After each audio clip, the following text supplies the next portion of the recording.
Join the savvy customers who for decades have been using rockauto.com to access the info hidden behind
Fala pessoal, boa noite. Depois de vários atrasos por aí, só para explicar um pouco esse início de transmissão, eles soltaram um aquecimento. Eu tirei o áudio da transmissão só porque tá com música por trás, enfim, para não ter problema com isso. Daqui a pouco eu vou voltar para explicar mais do que se trata a partida, conferências. A gente pode falar sobre as equipes titulares também das duas equipes. Então, só para dar um alô, dar uma boa noite para todo mundo. A gente teve esse contratempo, agradecer também o Pedrão, o Pedro Dolabella, pai dele, o Flávio, que ajudaram a gente a conseguir fazer a transmissão. Então, se puder dar o like aí, compartilhar, enfim, para quem quiser assistir. Eu sei que tem muita família de atleta assistindo aqui. Se tiver com atleta de algum familiar de algum atleta da Marshall, comenta aqui. Se tiver atleta nosso da Team Brazucas que está assistindo, também pode comentar aqui, que já já a gente solta a transmissão total. Beleza? Tô aqui também com presente que o Pedrão, que estava aqui em Brasília, ele deu a camisa da Marshall. Eu vou botar aqui atrás para complementar o cenário. Espera aí.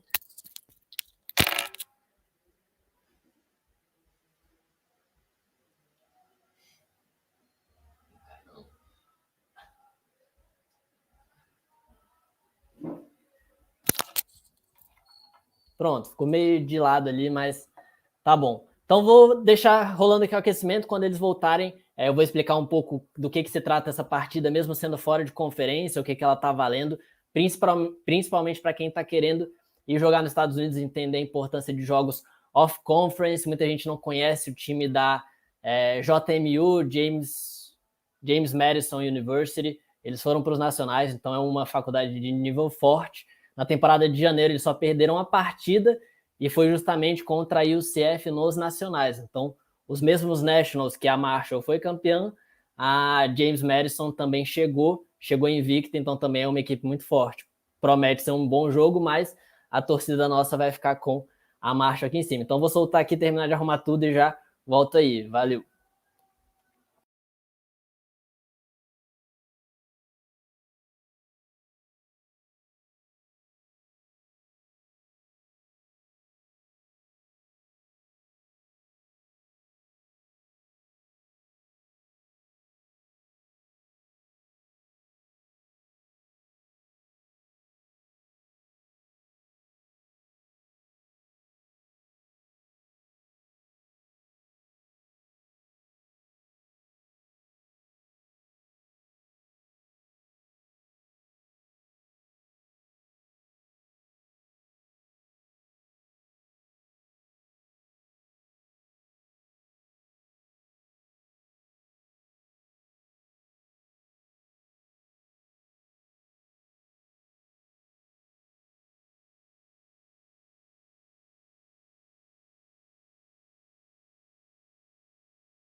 Fala, pessoal. A galera já saiu do campo, deve estar trocando de roupa para entrar. Eu vi que o time da JMU já estava trocando aqui no canto esquerdo da tela. Então, só para explicar um pouco, principalmente sei que tem vários familiares aqui acompanhando, às vezes a gente fica perdido se essa partida já está valendo, se é amistoso. Então, o formato do futebol de lá é um pouco diferente. Até depois quero fazer uma live só explicando realmente esse formato. Então, só para explicar rapidamente aqui para pais, enfim, para todo mundo, esse jogo ele está sendo fora da conferência, então não é um jogo que vale 3 pontos para classificação, para mata-mata.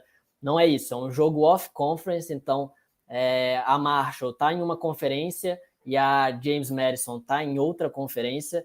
As faculdades se enfrentam muito para ranquearem melhores no ranking nacional. Hoje a Marshall é número 1 do ranking nacional, enfim, foi campeã nacional atualmente, e a James Madison é número 21. Também uma coisa que a gente costuma ter no Brasil, achar que o número 21 não é tão forte, mas não, a gente está falando 21 de quase 300 faculdades que tem nessa liga e nessa divisão. Então é uma faculdade muito forte. Como eu falei, estou aqui com as estatísticas da James Madison na temporada passada. Eles terminaram a temporada com 5 vitórias, 3 derrotas e 1 empate.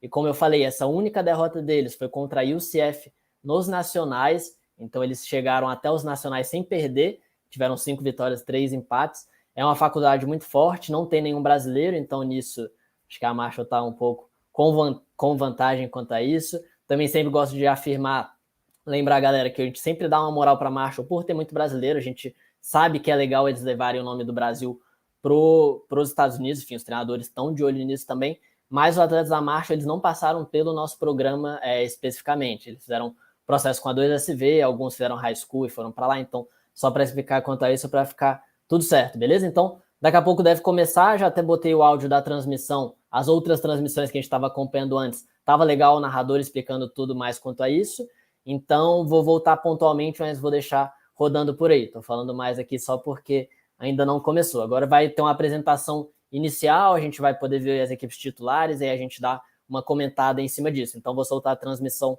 por enquanto, para vocês verem como que é a estrutura de uma transmissão por lá, os comentaristas. Então, também me avisa se está tranquilo de escutar o áudio, porque eles devem comentar agora sobre os principais jogadores, a gente sabe do Vitor Dias da Marshall, então, enfim, vou soltar aí para vocês.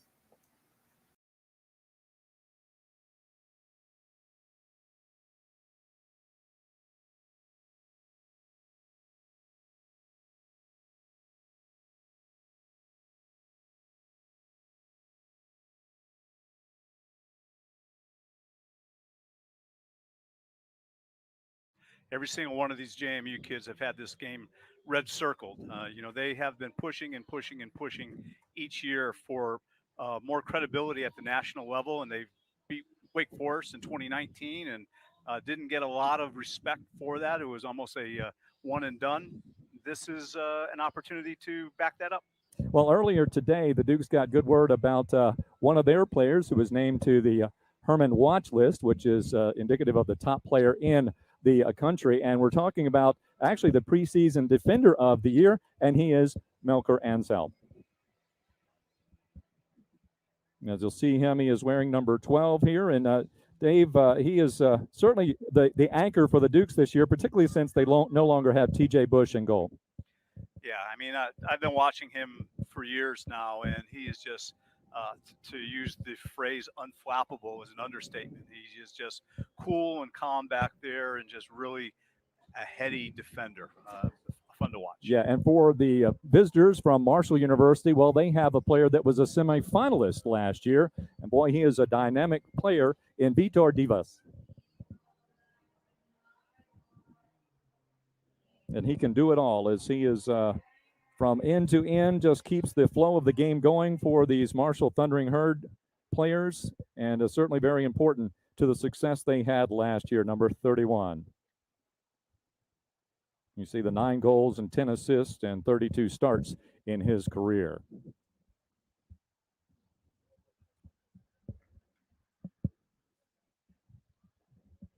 And we are back here at Centera Park. Again, what happened earlier tonight was the fact that, well, we had a lot of lightning, a lot of rain just to the north of us. It threatened for quite some Vocês viram time. que ele We weren't really sure if destacou o this game was Vitor going to get in or Divas not, but we're delighted that we do have para o the narrador, o opportunity nome dele é to esse. get this Mas é isso, matchup legal ver started, também even o though it Pedrão is a aqui little bit embaixo after 10 o'clock tirando this aquele evening. cara ou So, coroa. welcome into some E os late narradores night estão soccer here explicando sobre at a Sinclair chuva de Park. raios, né? Os Lightning que teve que adiou. Então os atletas até voltaram Let's para o take a look if we hotel. get O a Pedro chance chegou a here mandar also mensagem to the starting explicando lineups quanto a for isso. today's Então isso é contest, bem and they're brought comum to you no esporte by universitário, Door justamente porque Gorilla. eles estão na época Door de Gorilla is outono the lá, que é o official fall, que garage tem door muita provider chuva of de JMU trovão, enfim, Athletics, chuva and de they're raio. the Isso starting 11 acontece for the mesmo. Dukes of James Madison. Martin Lloyd is in goal for JMU. Melker Anselm, as we mentioned there, also some experience on that back line with Tyler Clegg. And attacking up front, we'll see Ethan Taylor and Clay O'Bara, a couple of younger players also for James Madison, and Rodrigo Robles, who actually played against Marshall 2 seasons ago when he was playing at West Virginia. And that was in a matchup that Marshall won that contest. And Rodrigo, though, coming here to James Madison, he's in his second season. Let's flip the charts here. And the starting 11 for the Marshall Thundering Herd. And a lot of Brazilian players in this lineup for Marshall under the direction of Coach Chris Grassi, who is an Alderson Broadus graduate there in the Mountain State of West Virginia. As we're about ready to get set here for the opening whistle. Unfortunately, I mentioned this should be the intensity of play on the field, should be of NCAA level. I'm sure the crowd would have been much more enthusiastic and involved, and actually larger, quite frankly, had we started on time. If they were here. Yeah. Right. So we do have that a little bit. It takes a little of the luster off opening night here tonight. But that's okay. I'm sure the players. Para quem viu o time titular da Marshall, praticamente todos os brasileiros titulares. O Gabriel, o Vitor Dias, o Vini, o João e o Pedro. Então, acho que só o atacante novo que chegou agora, que ainda não está jogando. E só para responder aqui, que o Leonardo perguntou se esse jogo já é da NCAA, foi o que eu falei no início da transmissão. Esse jogo não é mais amistoso, esse jogo já está valendo pro recorde, mas não ainda é jogo da conferência. Então tem duas diferenças, mas já é jogo oficial valendo ranqueamento. Não vale ponto para a conferência. Então depois posso explicar um pouco melhor disso e na live da semana que vem vou explicar todo esse formato. Mas sim, já é jogo valendo, não é mais amistoso, por isso que já tem transmissão, já conta para a estatística individual dos atletas e as estatísticas coletivas. Deixa eu soltar a transmissão. Here it comes to the near side on the quick touch. This is Milo Youssef. On the run with it is Fernandez. They continue to play on. Quick touch for O'Bara, and then out of bounds, we have a throw in. And doing the honors is Tony Bailey for James Madison. Prince throws it in. The Dukes will work it back. Melker with his first touch. And this is Martin Loy from Lubbock, Germany. Griesbald, University of Griesbald is where he comes from this past year. So he is making actually his James Madison debut, and he split a lot of time during the preseason. The Dukes played 3 preseason matches, won them all, beat VCU 4-1, won at Navy 2-1, and beat South Carolina 2-0. Yeah, I think he's been a great find for this program with the graduation of TJ Bush. That was a big hole there that they needed to fill, and I think they feel pretty comfortable about that. On the other end, we'll see Oliver Simla, 6'3" senior, also from Germany. And he is a transfer from Monroe College and then Barton College, but he did play with one of the Dukes, Luca Earhart. So they were teammates at one time. Here in the 3rd minute of play, still no shots or anything, but here comes a little build-up, but it's disrupted by JMU. One thing that Marshall did very effectively last year in running itself to the national championship, and they had to beat some pretty stout names. Georgetown, North Carolina, Clemson, the number 1 team in the country at the time, beat them on a PK, a shootout in overtime, and then ultimately beat Indiana 1-0 for the national title. But they did a lot of that with some very good play from, I'll say, just the midfield back, for example. They are very good at back passing, controlling, and then building up forward. Well, you mentioned before the Brazilian connection here. A lot of these guys. Now, what I don't know is how many of them knew each other before they got here, but it's very much a Brazilian style. They're very comfortable on the ball. They're very shifty with their feet. You can't just dive in because now you see it, now you don't, and they're gone by you. So I think the Dukes are going to have to be patient on defense and not fall for a lot of the quick feet. On the run to the outside, Dukes putting a little pressure, and the takeaway for JMU. Inside the 6 it goes. The ball is headed out, but here comes for the Dukes. Here's the first shot, and it is taken off the left foot of Alex Krakowiak. Krakowiak, a midfielder, 5'11", 155-pounder from Canada. CA All-Tournament and All-Rookie selection last year. Did have a goal against UNCW in the regular season when the Seahawks were number 13 in the country. Dukes won that matchup and ended up going undefeated in CAA play and won the 3rd consecutive title. 2nd time in program history that's ever happened, and only the 3rd time in CAA men's soccer history to happen. The only other time was Hofstra, and that was about 14 years ago. They were in the middle of their 3 consecutive championships. Well, Kurt, both of these teams are rarities from the standpoint that they are returning almost all of their starting lineups from last year. That doesn't happen that often. This is O'Bara. O'Bara sends it across, but a little too high on the delivery in. O'Bara will chest it back down. Lost the handle a bit. Now he'll have to try to work against the challenge. The double team comes along, and it's a throw-in for JMU deep inside the attacking zone. Here's O'Bara, wanted to send it across, and it creates a corner. We'll get our first of the day as it is knocked off the foot of Josef, the 6'2" redshirt junior, also out of Germany. Conference USA 2nd teamer and also on the watch list for the Mac Hermann Trophy back in the spring.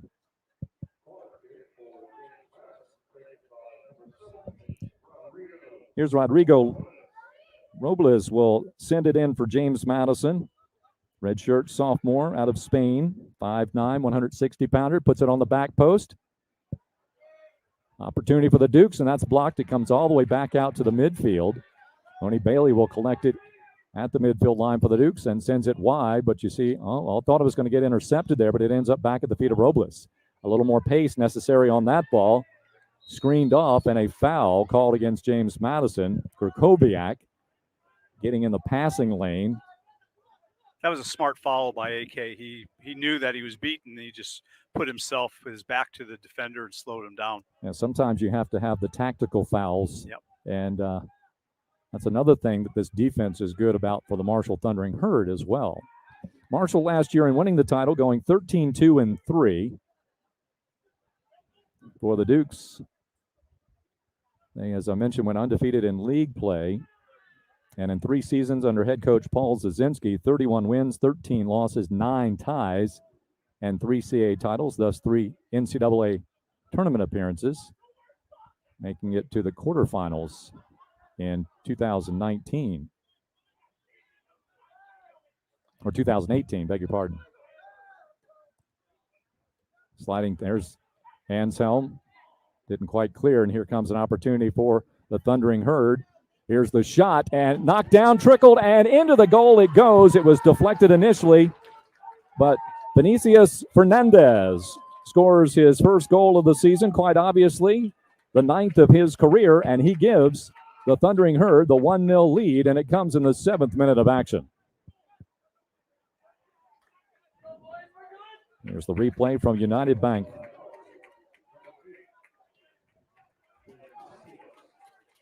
Just did curve it around Melker Anshelm. Yeah, Martin Lloyd 1-0 Marshall já. Gol do Vini. Assistência do Vitor Dias, né? Ela deu uma desviada ali, mas mesmo assim entrou.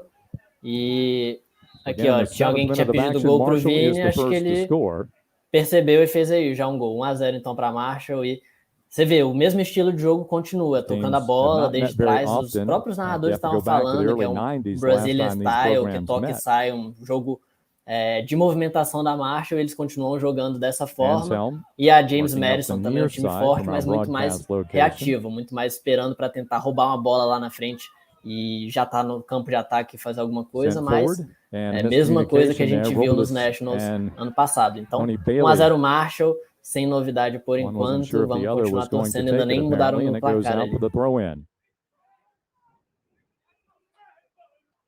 We told you about the defensive CAA Player of the Year preseason being Melker Anselm. The Dukes also have the preseason CAA Midfielder of the Year, and the reigning Rookie of the Year in the Colonial, and Axel Allender out of Norway, 6'2", 185-pounder, and he just had a touch just a moment ago.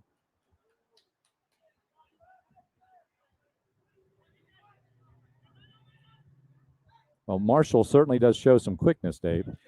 Yeah, they're just very comfortable on the ball. They got good, quick feet, and they have what makes their speed of play so good is they're making decisions before they receive the ball, not after they receive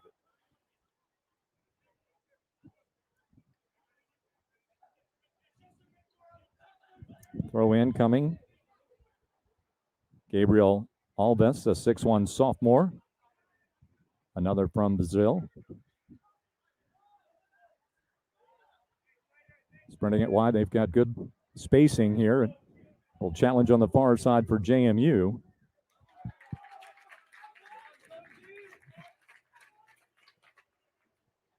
Dukes with a chance here to settle themselves defensively. Marshall continuing the early pressure. Up the line it goes. We'll have a foot race, and that'll easily be won by the Thundering Herd. And that's going to end up out of bounds. Throw in for JMU. Lonnie Bailey sends it back behind the midfield stripe. Finds Anselm. Krakowiak back to Anselm. In the 10th minute of play, 1-0 Marshall.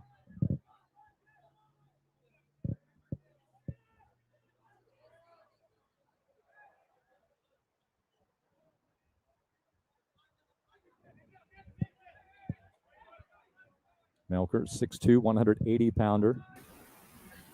Opa, valeu Maurício, brigadão aí pela moral, vou repassar depois esses 27 para o Pedro e para o Flávio, porque eles que conseguiram a transmissão, mas valeu pelo apoio aí, deve ser parente do Vitor Dias, né, então já deu uma assistência, o Vitor Dias já está com uma assistência para a estatística ali, buscando um draft, enfim, buscando algo maior, enfim, nossa torcida continua mais, valeuzão Maurício, obrigado mesmo. Good quick interpassing, exchanging positions, getting Marshall off balance.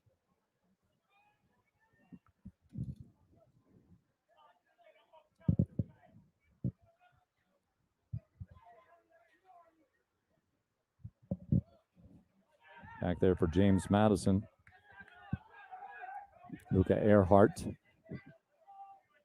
And now it comes up the near side. Anselm feels some pressure as Josip gets into the picture.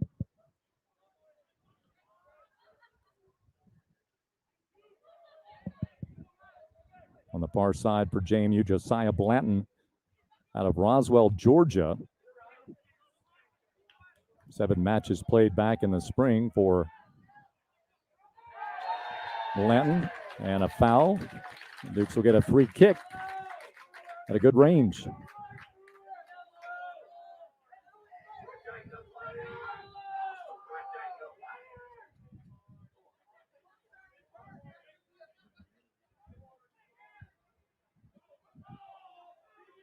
Slowly get up, and they're going to stop the clock.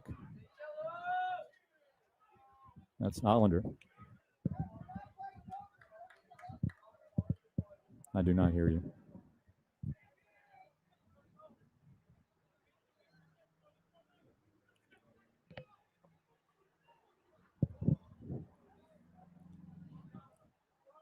So the clock stopped in the 12th minute. Dukes will get a free kick. Robles sends it in. Easy. Oh, dropped. Easily. It looked like it was going to be a really easy retrieval for Semla. So maybe the ball is a little moist here tonight, Dave.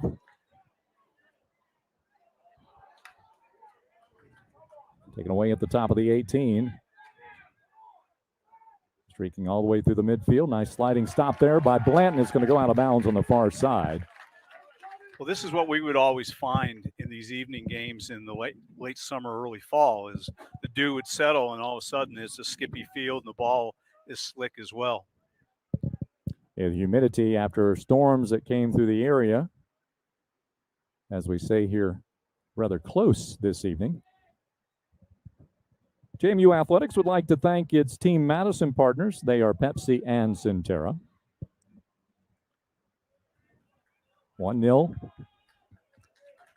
Thundering Herd.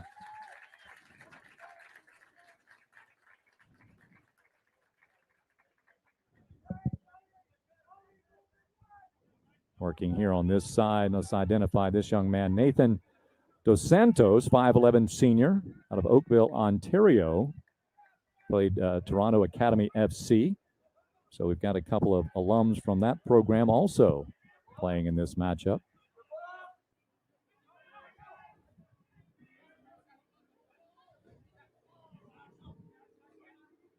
Kept in nicely. On the move, Fernandez, who has the goal. Chips it over the top of Earhart.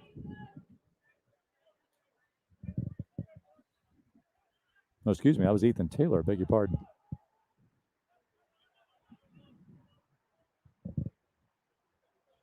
It's going to be an interesting tactical matchup here. Both teams are playing with ostensibly 5 midfielders on each side. So that midfield is going to be really, really packed.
Into the 15th minute. Slotted through. Loney Bailey's in a foot race. Challenges. Cross, and this stays in play. Dukes dodge a bit of a bullet there, and it comes on out. Robles sends it wide to Ibarra. Ibarra fakes as if he wanted to go up the field. It's knocked out. And doing so is Max Schneider, 6'2 junior, also of Germany. Clone, and over to the far side it goes.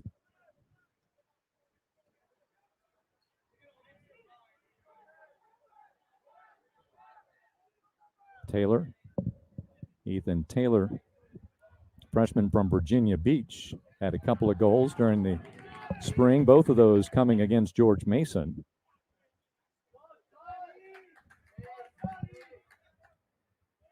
Also had a goal in the exhibition match against South Carolina just this past weekend.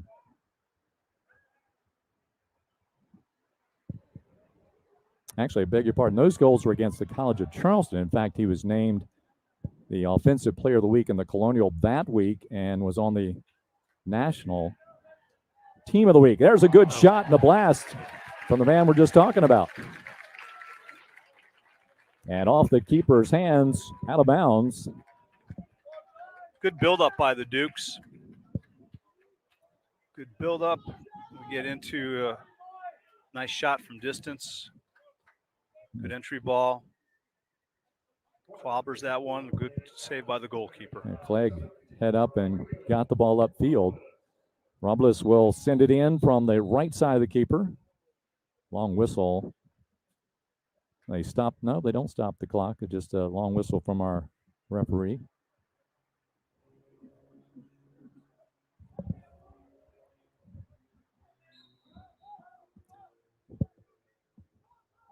Swinging in, and the tall keeper comes up with it.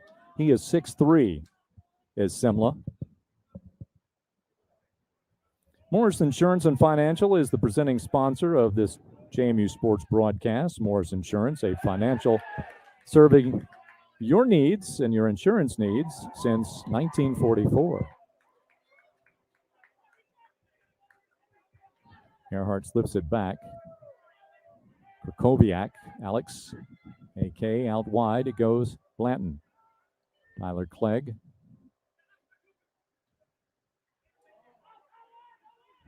Robles, he takes the strike, and it's wide, or up high just to the left side.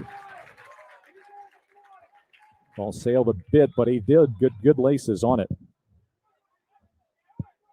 Dukes are starting to really find a rhythm right now. There are a lot of tight interpassing, exchanging positions, finding the gaps, playing between the layers, doing a good job getting into the final third. That's a couple of really good strikes just outside the 18. And one of those could rebound back out and make an easy opportunity, potentially. To the feet of Blanton. Clegg settling it down, surveying the field. Krakowiak sends it wide. Anselm looks up. Melker gets a run on the right side. Lonnie Bailey is overlapped. He's come up from a defensive position a little further up. One-on-one he goes, taken away and sliding forward.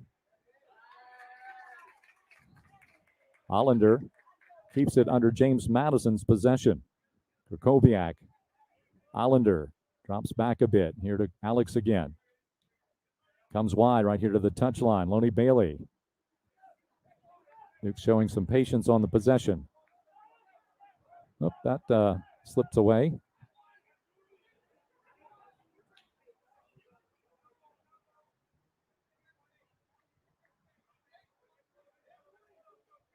Dave, when does a coach get nervous when a keeper comes out sort of high? As soon as he leaves the 6-yard box. Okay. It's a necessary evil. You know, a lot of that depends on how comfortable the goalkeeper is with their feet. Some of them are better at it than others. You know, growing up in Germany, I'm sure he's as good on the ball as a lot of the field players are. Good body, good move there. Strong possession with Krakowiak, putting it back in James Madison's favor. Here's Clegg. Short pass. They get back into the tight space to work with, sending it wide. In the 20th minute of play, 1-0. Early goal scored by Marshall.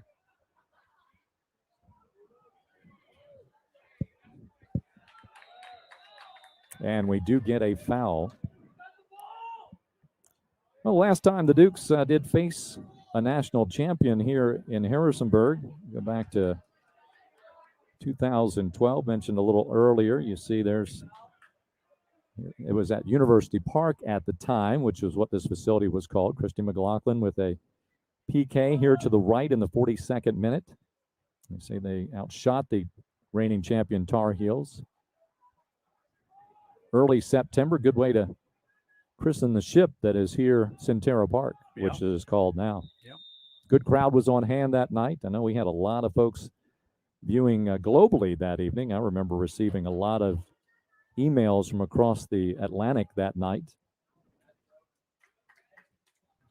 We have that player that is still down on the far side for. See if we can figure out who the down player is. Her uniforms are tough to see They from are. a distance. Yes, they are. And that's actually the young man that scored the goal, Fernandez. On the NCAA All-Tournament team, played in 18 matches, 14 starts, and 1,156 minutes. This team, you mentioned earlier, Dave, that both these teams have a lot of experience back. Well, you do the math on the minutes played, and Marshall returns 90% of its minutes from a year ago. That keeps gray hairs off of the coach's head when you don't have to do as much teaching each year. And last year in the NCAA tournament, a win over Fordham from the Atlantic 10, and then beat number 1 Clemson. Again, that was on PKs. Clemson took a 2-1 lead in that situation, and then eventually winning it in the PK situation. Then Georgetown, ranked number 8 in the quarterfinals. North Carolina in the semis, and then in overtime beating Indiana for the College Cup. Yeah, and you'll notice all those games are 1-goal games. Mm-hmm. So as good as they are on the ball offensively, they're better defensively. They don't give up very much at all. Very stingy. Yeah, they, when Marshall got there, I'm sure, sort of like even JMU softball, they keep calling those the Cinderella stories. But when you look and see who they knock off in succession, that's a little more. Davey takes down a lot of Goliaths in that case. Yeah. Well, I was having a conversation earlier this afternoon when we first got here about 9 hours ago, that men's soccer right now is one of the few NCAA sports where the mid-majors are still very prolific.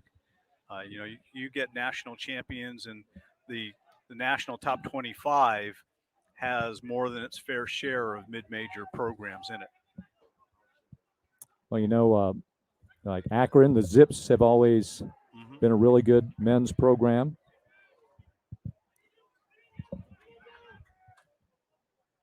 That comes to mind. Yeah. Yep. But if you look at the top 25 each year in men's soccer, fully half of them are what you would categorize as mid-majors. If you look at women's soccer, if you get 1 or 2 in there, you're lucky. Yeah, they're your champions the last several years.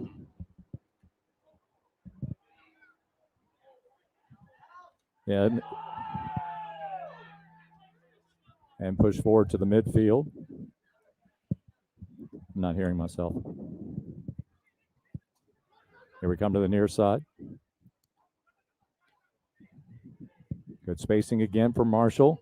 Quick touches. And just a disconnect at the end. Yeah, I'm seeing Marquette, Missouri State, Loyola Marymount, Charlotte, if you want to include it, High Point, New Hampshire, St. Mary's of California, Fordham. Right now they're in the top drawer, top 25.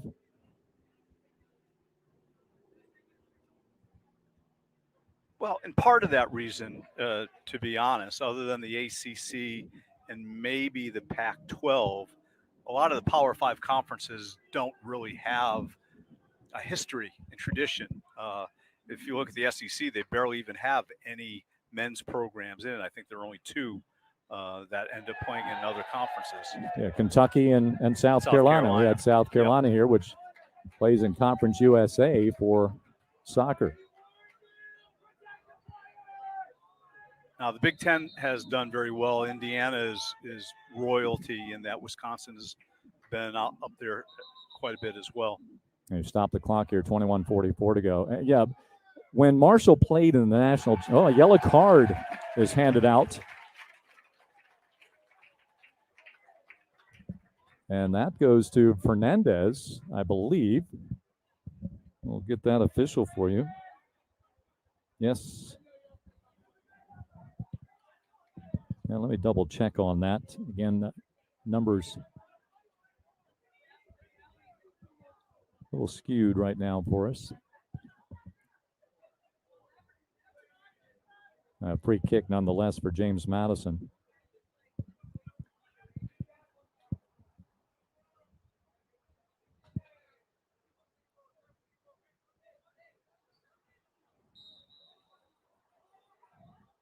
Krakowiak into the box, knocked away from the keeper. Here's the shot and a whistle and a foul inside the box against James Madison. All right, let's make that official. Actually, the yellow card was on Gabriel Alves. Here's the replay on the foul inside for James Madison, although it looked like the JMU player tripped over Semla. Yeah, the way the rules are very much skewed towards the goalkeeper in the box. If you bang into them, normally wouldn't be a foul if it was in the midfield, but because they're the goalkeeper and they're in the box, he almost always goes against you. But protecting the keeper. Yes. That's more of a safety tactic probably than anything else. Right. Yep. Well anticipated, and there is your midfielder, preseason midfielder of the year in the Colonial Athletic Association, Axel Allender. Not only the Rookie of the Year in the CAA, but also in the Commonwealth of Virginia, was the CAA Tournament Most Valuable Player, second team All CAA, and had a big goal against Drexel in the CAA semifinals. The Dukes ended up winning that on penalty kicks. Yeah, you don't see him a lot in the stat sheet. It's all the little things he does on the field. He's just involved with a lot of good, solid defense and converts that quickly into offense. Kobiak pushed from behind, a foul on the Thundering Herd. That's the second against Marshall. JMU has been whistled for 3. 26th minute of action. 1-0. Goal coming relatively early in this matchup.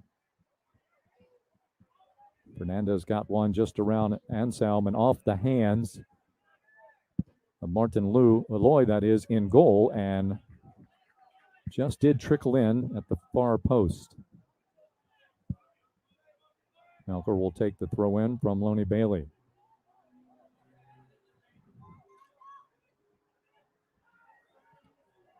Over the top they go this time. Robles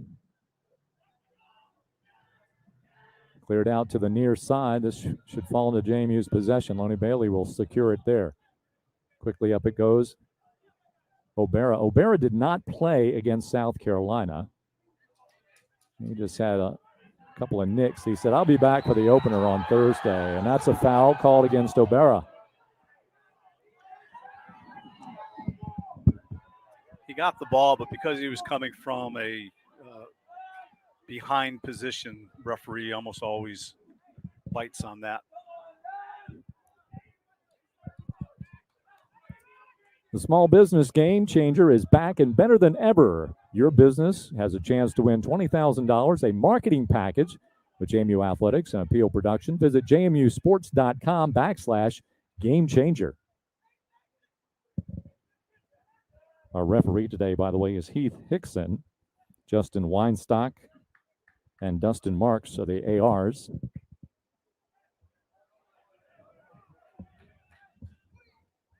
And that time, the official, Hickson, got in on the action. Here's a shot and a goal. Hang on. Yes, a goal is scored by Marshall. And the Thundering Herd will celebrate for the second time. It's a 2-0 Thundering Herd lead. This is just, you applaud and go, great shot, buddy. That was a banger.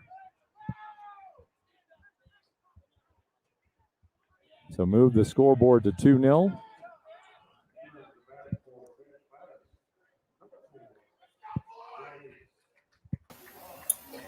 Dois a 0, Vitor Dias agora gol e uma assistência. Detalhe também, lembrança pela chapéu que o Pedro deu lá na ponta, que começou o lance. E finalizou bem, rasteiro, tirou do goleiro, tentou fazer uma brincadeira, uma fusão ali com o Milo, mas acho que não deu muito certo, fica para a próxima. Mas 2 a 0, Vitor Dias, golaço, bom demais, estreia boa. E também quem tá vendo, foi aquilo que eu falei no início da partida. A James Madison é um time forte. No ano passado, temporada passada, início do ano, eles terminaram com só uma derrota, que foi nos Nationals contra a UCF. Então, essa vitória não é pouca coisa. Eles não estão jogando contra qualquer time, não. É um time forte, mas a Marshall tá dominando, e golaço do Vitor Dias. Parabéns aí, Maurício, que deve ser pai, não sei, pai ou tio. E tá lá, um gol e uma assistência para o Vitor Dias, mas todo o time jogando bem. Pedro, Vini, que fez o primeiro gol também, 2 gols de brasileiro, então bom demais. Conference USA Player of the Year a year ago and an All-American.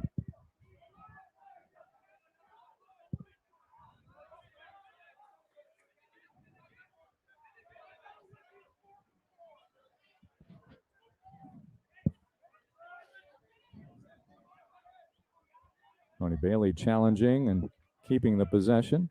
Fernandez. Throw in for Joseph. Fernandez. Tony Bailey battling down in the corner.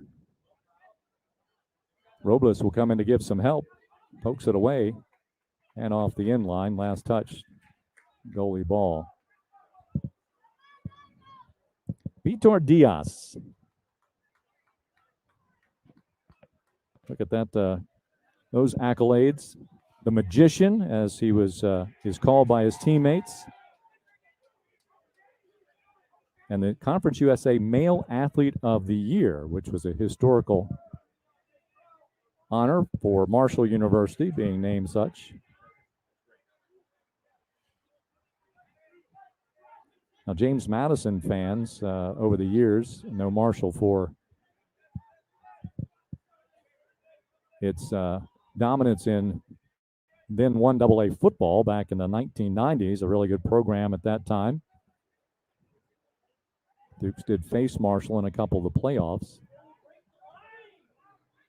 In fact, former head coach Mickey Matthews, that's where he was before he came to JMU. Actually, he had left Marshall and went to Baylor for about 2 months and then came as the head coach at JMU.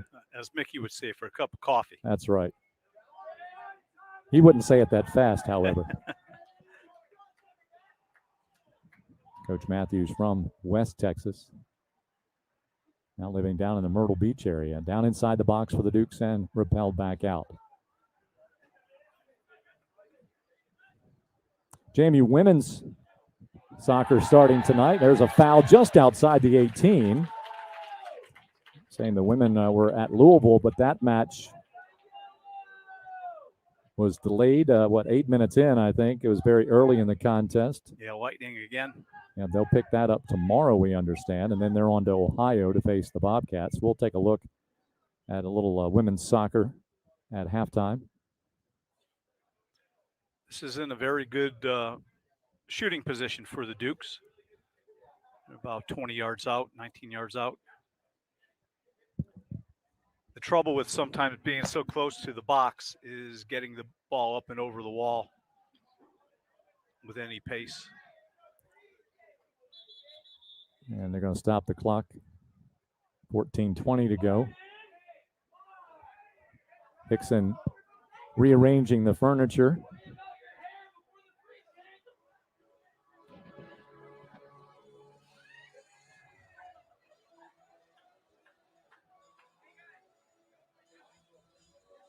It was a rather lengthy conversation.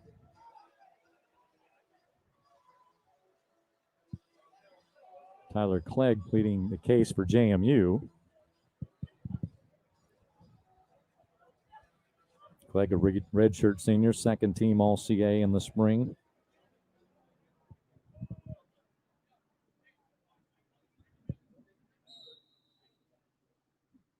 There's the shot and the goal coming off the set piece. It's Axel Ullender scoring his second goal for James Madison in his JMU career and the first of 2021 in the fall. Tremendous free kick. What a strike.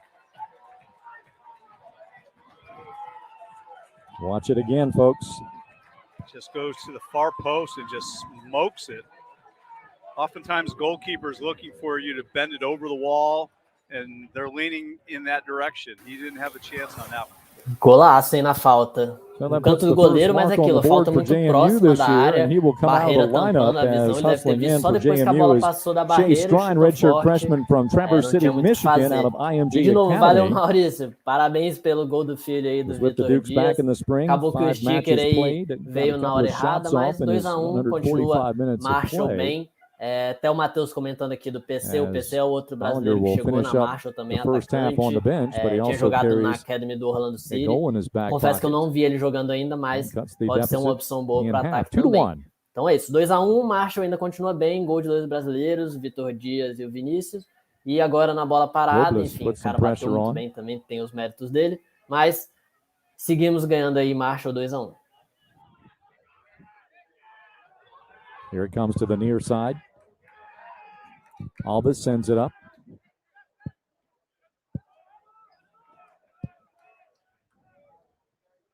looking for the race, and Clegg will shield it off, and it rolls inside the 18, picked up there.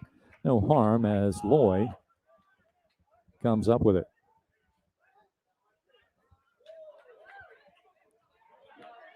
Tony Bailey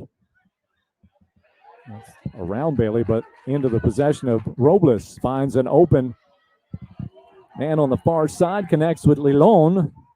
Chips it over, other side, headed towards the goal. The Strine comes in and makes a quick impact on the run of play. Just a little wide of the net.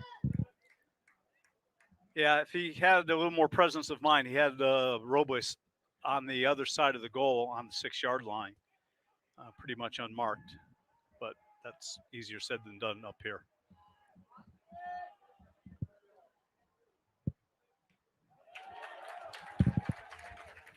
Lelon with a nice challenge. Marshall will have the throw in.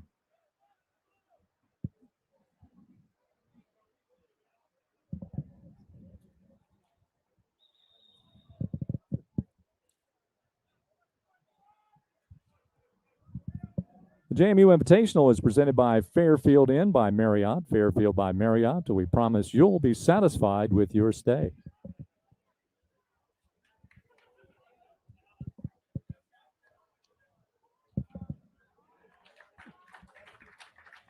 Fifth overall meeting between these programs. Dukes do have a 3-1 advantage, and in those matches, if we include this one, it's a 10.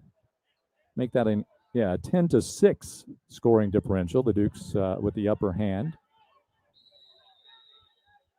but they met twice early in the 1990s. There you go, 90 and 91, 92, and then. Aproveitar aqui a parada e mandar um alô pro Rafa. Para quem não sabe, o coach Rafa Simões, a gente fez até uma live, acho que 2 semanas atrás. Coach Rafa, ele jogou na Charleston junto com o coach Chris Grass, que hoje é o coach da Marshall. E nessa transição que o Chris foi para Marshall, ele chamou o Rafa para ser assistente coach junto com ele. Então o Rafa teve participação nessa montagem de elenco, conhece muito bem o Pedro Dolabella, o Vitor Dias. Então tem ali um certo toque do coach Rafa Simões nesse time da Marshall e ele conhece muito bem os jogadores. Então só mandar um abraço aí pro coach. Men's soccer, yes. Well deserved. Good. Not only a good player, just an awesome person. Very active in the community. Sacred Seeds, that program, he works with that. Gene Daniels, one of his former teammates, helps to manage a lot of CJ's doing. Oh boy, that sounded like a crash over there on Neff Avenue. They hit pretty hard. And not the only soccer player going in that night, Dave. I know. She keeps telling me about it. She tweets you every day, texts you every day about it? Pretty much. Teresa Rainier. Rook is coming back as she played for Coach Lombardo, all-time playmaker in the history of JMU, the CAA, and the Commonwealth of Virginia. Yeah, really outstanding player and just a fun person to be around. But don't tell her I said that. Okay. I don't think she needs to know, huh?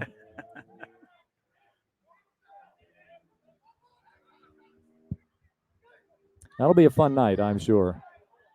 Uh-oh. Here we go, sliding it through, but the Dukes have more back just by a +1 than did Marshall. That might have been good communication, even though it broke down initially up here, but I think the Dukes regrouped, obviously, quickly enough to get that clear.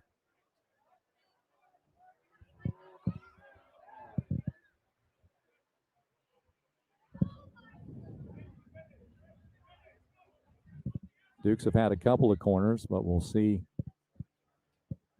the first activated for Marshall.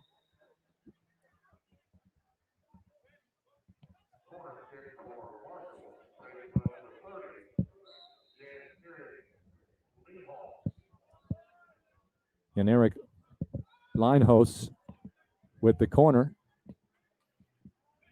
Shot blocked. Robles settles it down. Got a long way to go. Couldn't quite clear it. He did have Obara, but it is knocked down out of the air and back into the possession of the visitors from Huntington, West Virginia.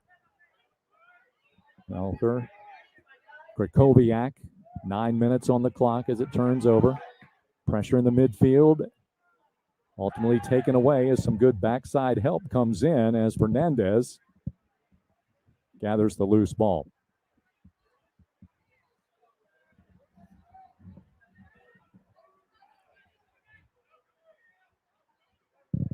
New player, Alex Ajeti, a 5'7" junior from Ghana. That served across. Oh, the ball net was wide open, and the goal is scored. He just did, as I mentioned. Ajeti put it across. It spilled out, and a third goal in the back of the net for the Marshall Thundering Herd. I've been noticing him the last 3 forays down the field. He's just lightning. He got in behind the right back and just slotted the ball across. That's the second ball that kind of squirmed through Martin Lloyd's hands. He batted down the rebound, but unfortunately back into the field of play. Joseph, it spilled out, and there he goes as he puts it between the pipes and makes it a 3-1, gol do alemão Milo Joseph, que fez gols nos Nationals, enfim, é um jogador importante. Ele joga mais aberto ali pela esquerda, mas ele costuma ser o cara mais de área também, que faz essa função. A Marshall joga sem um 9 de fato. Tem agora o PC, que é o número 9, e eu acredito que esse atacante que chutou para o rebote, o número 44, o Pedro, quando a gente fez a entrevista aqui em Brasília, falou que ele estava chegando, ele é da seleção de base de algum país aí, não vou saber exatamente de onde, e jogou com o Pedro na high school e agora transferiu de lá, e o Pedro falou que ele é fenômeno também. Eu acho que é ele, eu não tenho certeza. Mas enfim, 3-1 já dá para tranquilizar um pouco mais o jogo, e a Marshall estava realmente dominando a partida. Hester to receive this pass. Hester had a goal against VCU in the preseason.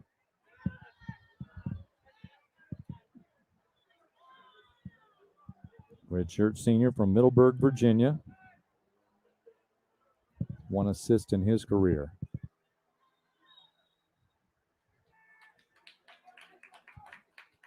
That was a good ball by Tyler Clegg. Saw Josiah Blanton already off to the races and knocked about a 50-yard ball right into his path. E o Milo, como falei várias vezes também durante os Nationals, ele é da Alemanha e ele jogou na base do Borussia Mönchengladbach. Então, nível altíssimo também de um alemão que hoje está jogando lá na Marshall. 5'10" redshirt sophomore from Moreland Hills, Ohio, into Orange High School there, redshirted in 19.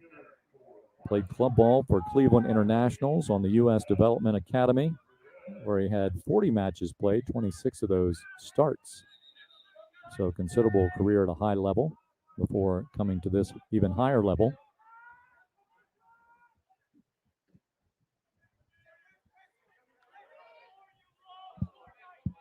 Last touch by the Dukes, Lonnie Bailey. He also clipped Ajeti. Ajeti with the assist on the goal. He scored moments ago by Joseph.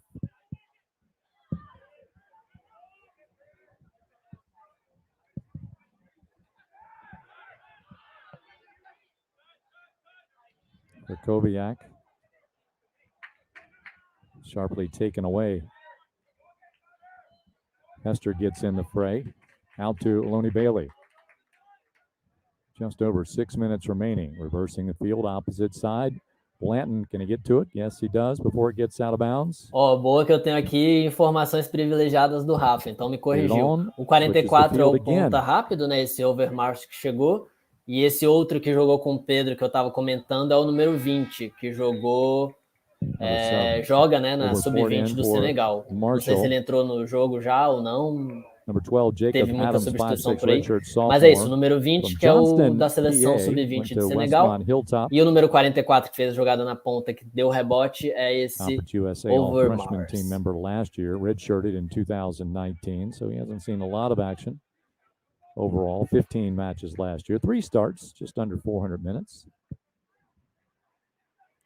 I think that's the same high school as former Duke Chesa Ramirez.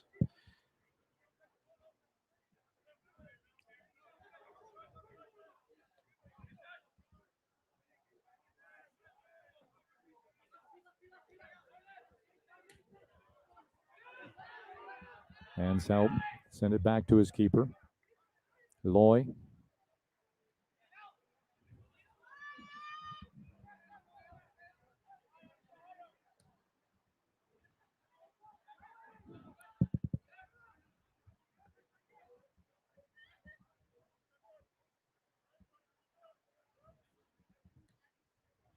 On the right flank, here comes the attack. Into the box, Lonnie Bailey comes out favorably for JMU. Robles, the ball at his feet, will take it on his own. Encounters some resistance, but the Dukes maintain possession. Wide it goes. Blanton. Lots of black jerseys there to work with it for JMU. Krakowiak back to Blanton. Lilon. Krakowiak.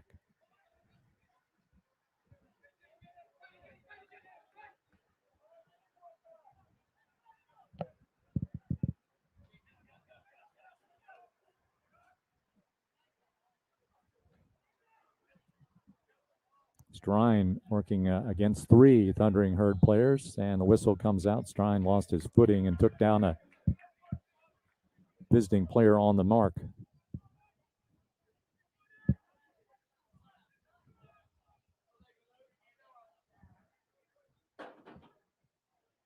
Mentioning JMU women at Louisville tonight, but that game pushed to tomorrow.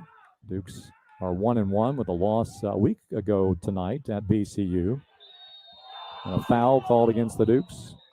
They'll stop the clock with 3:19 to go.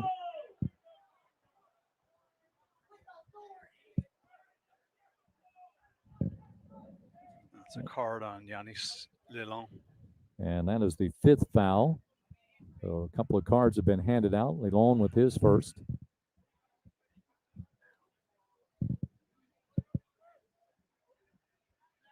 JMU women's soccer win was against American 4-0 here Sunday afternoon. They've got a tough stretch in the next week and a half. 3 ACC games. I don't know much about the Ohio Bobcats, MAC. Out of the MAC, yes. Yeah. Mid-American Conference. But next week they have Virginia Tech and UVA as part of their tournament, and a real feather in their cap of being able to draw defending national champion Santa Clara in here as well. Yeah, this is the only field in the country where both the defending national champions will play this year. Marshall here tonight, quite obviously, and Santa Clara. James Madison will not face Santa Clara on the women's side. The suspicion is that Josh Walters has some contacts out west, and so that's what helped to get the Broncos out here. Yep. As he once coached at UCLA.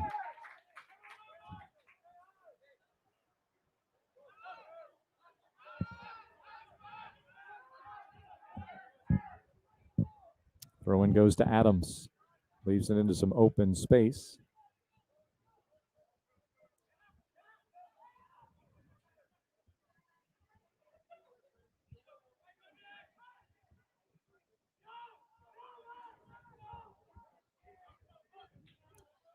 Semla.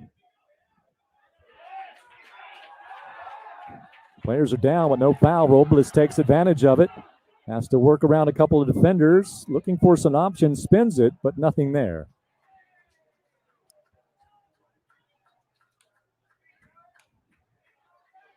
Had a chance early on, pulled the trigger, and he was looking for help.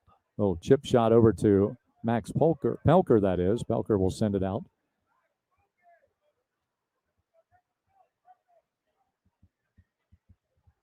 Lelon spins on the ball. Sliding tackle out. Hester comes back. Ronnie Bailey. They'll send it back further. Melker. Short pass. Up the field it goes even further. Krakowiak meets it. Redirects to the far side.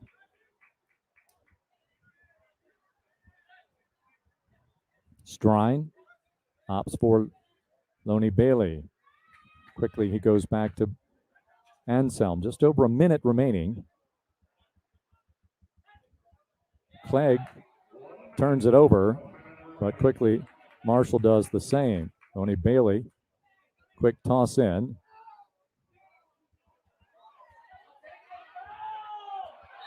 Now the foul. Contact was extended there, and ultimately, whistle blows.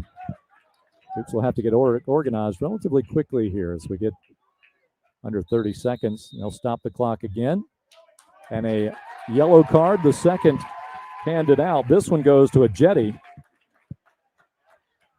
That'll be for encroachment. The referee had told him to back off the 10 yards, and he just stayed where he was. Those are the kind of yellow cards that coaches don't like. Well, Coach Grassi is showing his displeasure right now with Mr. Hickson. 5th season with the Thundering Herd, 10th season overall as a head coach, 144 wins, 44 losses, 18 ties.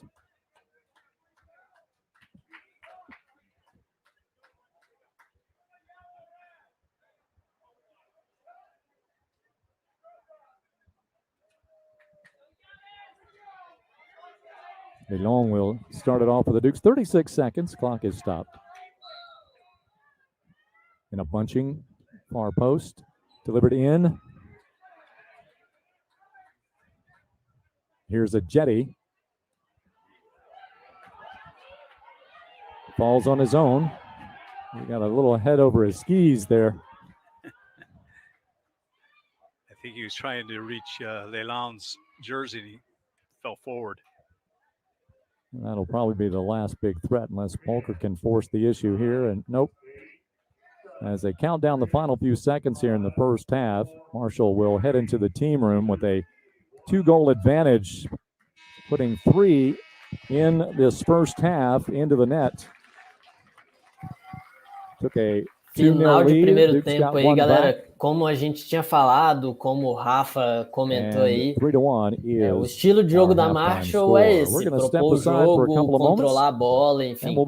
A gente viu muito do que a gente viu nos Nationals no início do ano, então não foi nada sorte. Deixar rodando um pouquinho, intervalo aí, daqui a pouco eu volto. Só respondendo aqui.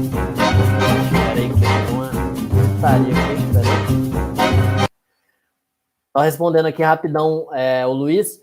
Não, Luiz, o Pedro Silva, o Pedrão, ele era atleta da UIW, era uma faculdade da Divisão 1 também da NCAA, só que ele formou agora no final do ano, tá saindo para um time profissional do México, enfim, vai seguir o caminho dele, mas ele não joga na Marshall não, beleza? Vou deixar rodando aqui o intervalo, tirar o áudio porque estava um pouco mais alto. Quando voltar, eu volto com a transmissão e solto o áudio para todo mundo, beleza?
I think there was a lot of people that contribute. I think we had 4 different scorers involved, which is always a positive with that. So I think all in all, Josh took a lot of positive things out of that. Now, in the scheme of things, American isn't the ACC, Right. so and that this next week and a half or so is going to be a telltale for them to measure themselves against Louisville in the ACC, a MAC team, the Ohio Bobcats, and the next week Virginia Tech, and UVA I think is ranked 3rd nationally right now. Yeah, so there you see the preseason poll as predicted by the coaches in the Colonial Athletic Association. You can't vote for your own team, but Hofstra picking up 81 points there, and then Elon and UNCW, Northeastern, JMU right there at number 5. Now, of course, you can get in the CA play both men and women and get all the way down to the final weekend. You could finish maybe as high as 2nd or as low as 7th. It is really a dogfight in there, particularly as the season gets underway. Talking about that game on Sunday, you did mention there were 4 different scores in that. We saw Ariana Reyes put the Dukes on the board.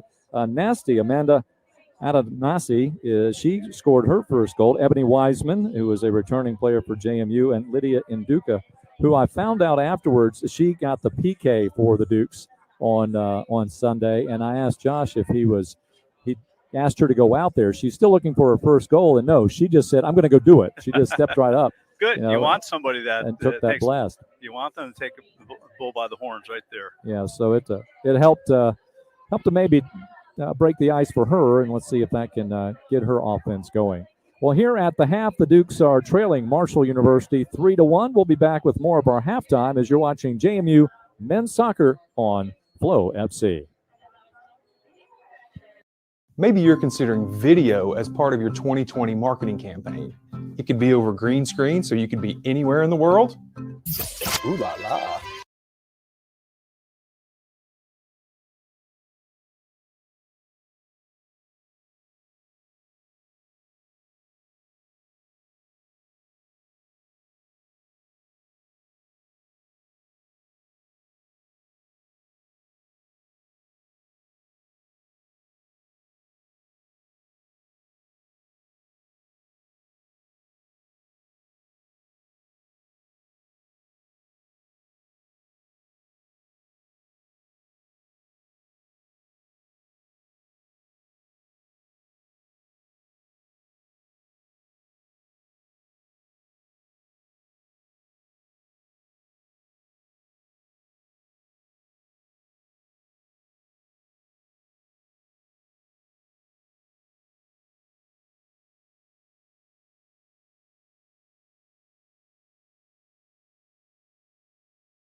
I was at the Shenandoah Valley Athletic Club meeting. I got in just before that stuff came. It's still going on? Yep, that was our first meeting. Who's the executive board of that? Phil Updike is the president. Who else is? John Mauzee is on.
Back in 2019, a very good Camel team came in here out of the Big South and beat the Dukes 3-1 in the NCAAs. It was a 0-0 score at the break, and then the Camels scored 3 consecutive goals. Louis Long scored eventually for the Dukes late in that contest with about under 3 minutes to play. So it's kind of a rare situation, as you said, Dave, off the air, that the Dukes find themselves giving up 3 goals and a half. Yeah, and Marshall has just been clinical on their finishing. I mean, they haven't gotten a lot of sniffs, but when they get in that final third, you get forward on your seat because you think something's going to happen. Well, before we get started, let's thank JMU Athletics is thanking Team Madison partners who are Pepsi and Centerra, proud partners of JMU Athletics. Another 45 put up on the scoreboard here on the clock, and this time Marshall will get the first touch as the Dukes will defend the goal to our right. A little bit of a breeze starts our second half, and that's welcome. It got a little sticky here after the storms. Let's just hope that means it's just cooling down a bit and not any other rain coming in the area. Have a change in the defensive midfield right now. We have Dimitri Turner in. Looks like Axel Allender might have suffered a little bit from that knock. Might have tightened up at halftime. Yeah, so Dimitri Turner, redshirt freshman, 5'10", 185 pounds, played in 3 matches in the spring, 70 minutes played total. The ball slipped out of the hand of the throw-in. There he is with the touch. And they misconnect on the far side. We did see quite a bit in the preseason matches, at least the 2 that were played here at home, of Turner on the field. Yeah, I think he had a good preseason for them. That's what he does. He's a ball winner. You're not going to get a lot of the offensive trickery that you're going to get from Axel Allender, but he's going to scrap.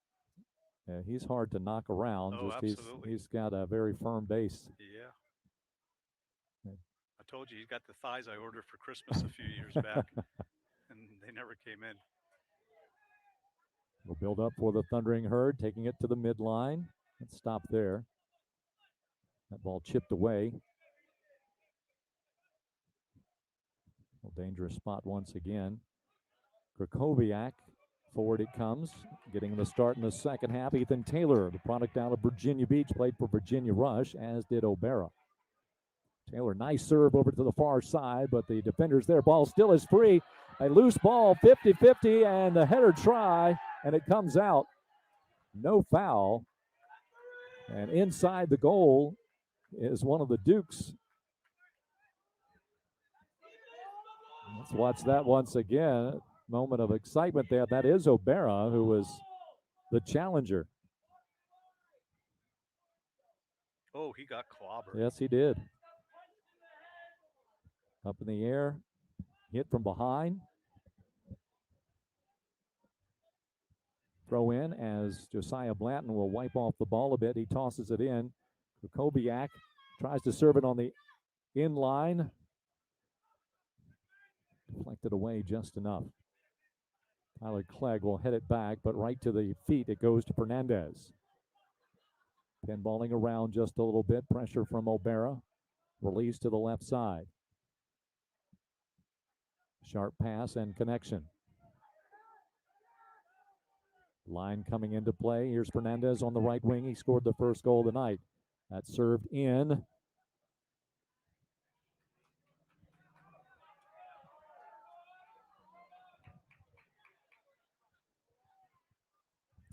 First goal was scored by Fernandez in the 7th minute of play. It was unassisted.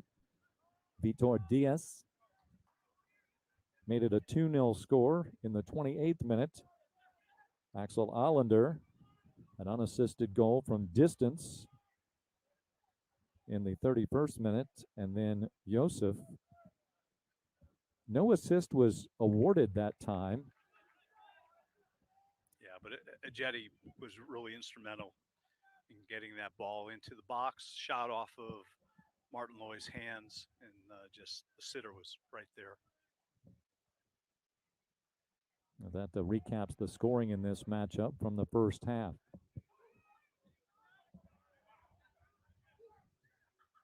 '50th minute working at Centera Park facility, which opened up in 2012.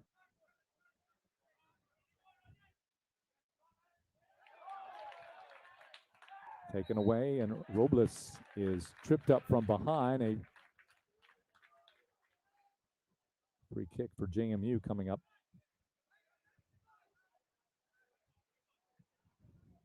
This foul is called this time. We get down towards the end line. Robles, right? He actually tripped up on the ball.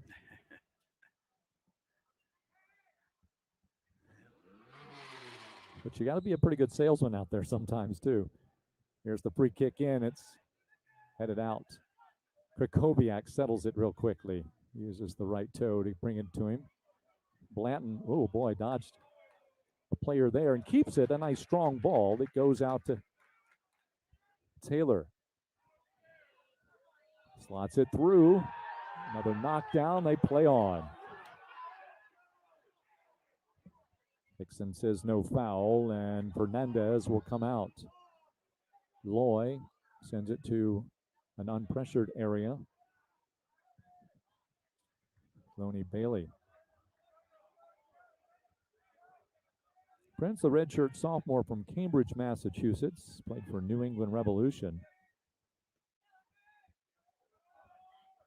And starts this season just over 1,000 minutes booked in the career here at JMU. There's another foul. Let's go back a little ways. There's the one that takes him out. What do you think, Dave? At the risk of sounding like a homer, it looked like a foul to me. He reached in from behind him. He did get the ball, but I mean, you can't play through a player to get the ball. Krakowiak will start the free kick for James Madison.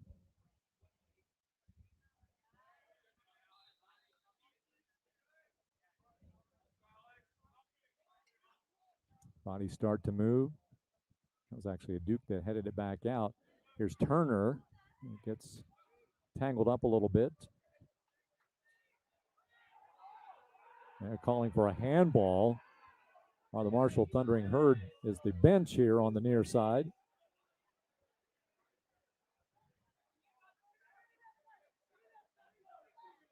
No avail, however.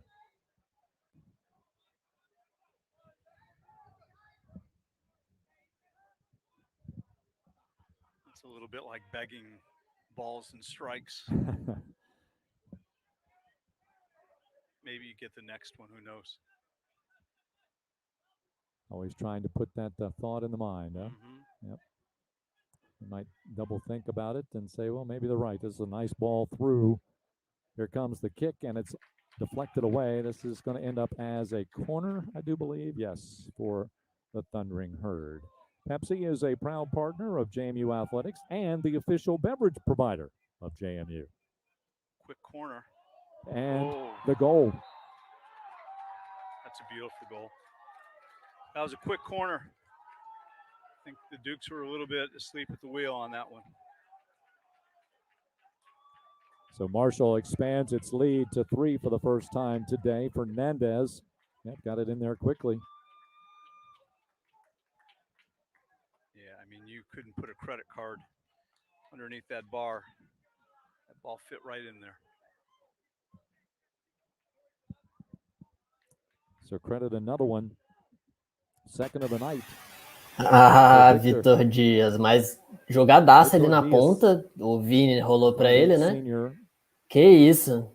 The All-American, the magician. Ô, Guilherme, faz o pix, Maurício. Que golaço. Acabei de postar da SMU contra a Stanford, o Gabriel Costa fez um golaço do meio de campo. Já tava pedindo um Sport Center Top 10, agora acho que vai ter disputa. Que golaço. Daqui a pouco, quando tiver um replay aí, a gente aprecia de novo, mas é isso. vamos ter disputa brasileira no top 10 do Sport Center, segundo minha análise.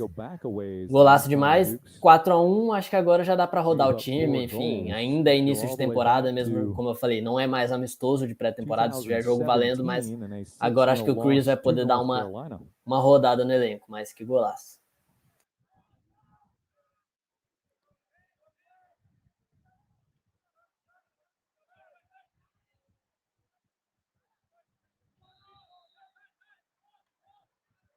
Whistle a little late, but foul called against Marshall. Oh, you know, if you didn't see the score line, you would think this is a fairly even game. Dukes have had the ball a lot. You know, it's what Marshall has been able to imagine and do in the final third of the field. Yeah, the numbers, other than the score, Marshall just the one more shot, 6-5, 4 on goal. The Dukes have had 2 on goal, but there you go, 4 on goal. All have been in goal, in fact. And another tough foul. They're going to stop the clock, and this will present a 3rd yellow card, I believe. He's reached in his pocket. Stopping the clock with a 39 on the clock, that is. And they're just pushing them away right now. I didn't see a card come out. His hand's still in the pocket. That would be unusual for him to stop the clock and not issue the card. Ethan Taylor, along with Luca Earhart, in conversation. O'Bara joins the chat for James Madison.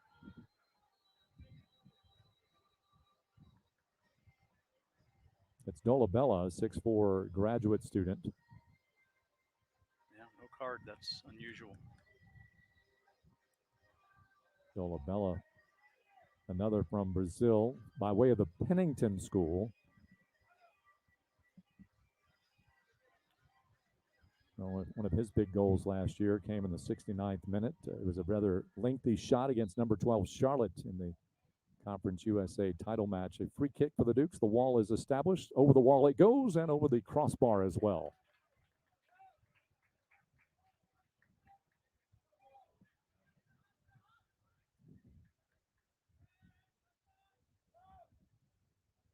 This again, at that distance, that up and over can be difficult, Dave. Agree? Yep. You have to really hit it with some top spin for that ball to dip. Get your foot up and through it.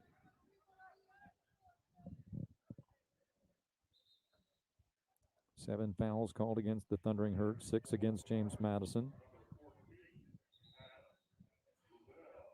Adam Lubell returns back to the lineup. Played a little in the first half. They're calling for a trainer to go look at, looks like O'Bara is down on the far side.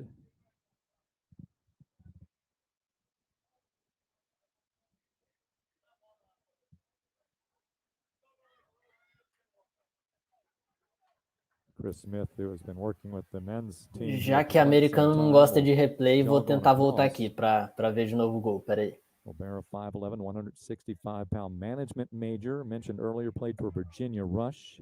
In fact, and another tough Madison. No avail, however.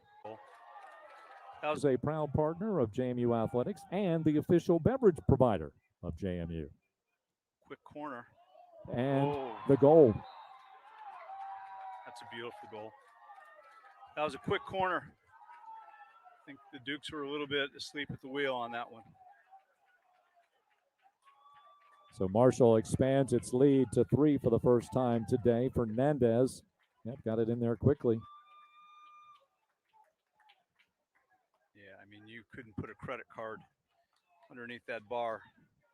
That ball fit right in there. Golaço, né? Foi na coruja mesmo. O cara ainda fez a gira dele. Falou, não dava para caber nenhum cartão de crédito embaixo da trave que tinha derrubado, porque foi na forquilha ali. Victor Dias, 5'8" senior. Underneath that bar. Fernandez, Yep, got it in there quickly. Yeah, I mean, you couldn't put a credit card underneath that bar. And for the men's soccer program, they are JMU alumni. I didn't get a chance to speak with them. Did you get a chance to talk to either one? I didn't. No. Okay. I was hoping to do it after the game, and everybody ran in different directions. Things got a little distracted. And Dukes will play Kansas City here on Sunday.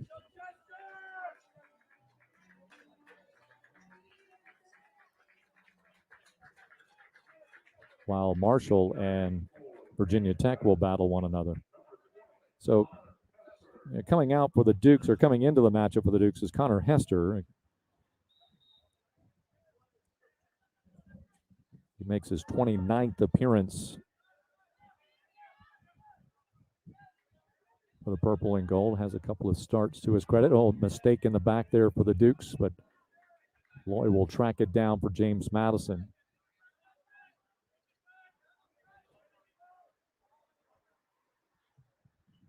Marshall, a couple of shots in this half. One has found the goal.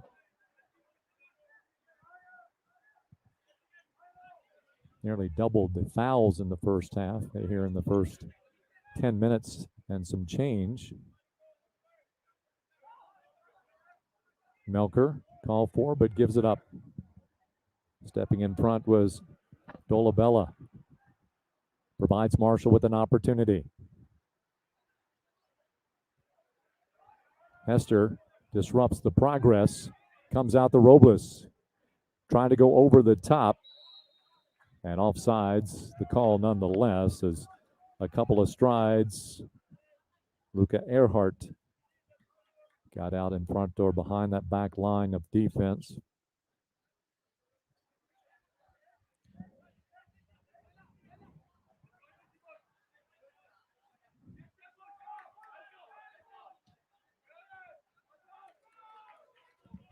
I'll give a little credit that time to Earhart, forcing the issue and eventually the kick out of bounds. Jamie with the throw in. You know, we talked in the first half about each team having really crowded midfield with 5 midfielders in there. The space to attack Marshall is on the flanks. They are only playing with 3 in the back, and if you can get them quickly before those wing midfielders can drop in as a 4th or 5th back, that's where we found some success. You get some numbers there from the midfield to push up in there too, from JMU's standpoint. Right. Slow down here to the right side. Not a lot of pressure yet, and with that, released back.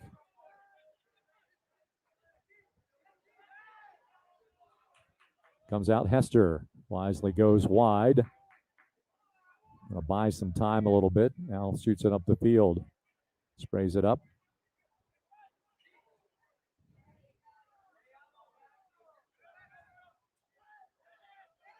Not going to play on. I thought there was a foul. We do have 2 players down. Krakowiak down for James Madison. Actually got 3 guys down, and they eventually do stop the clock.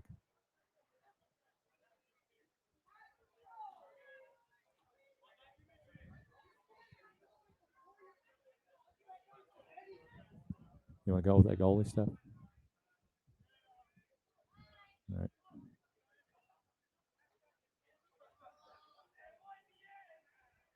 A lot of conversations tonight by Mr. Hickson. Yeah.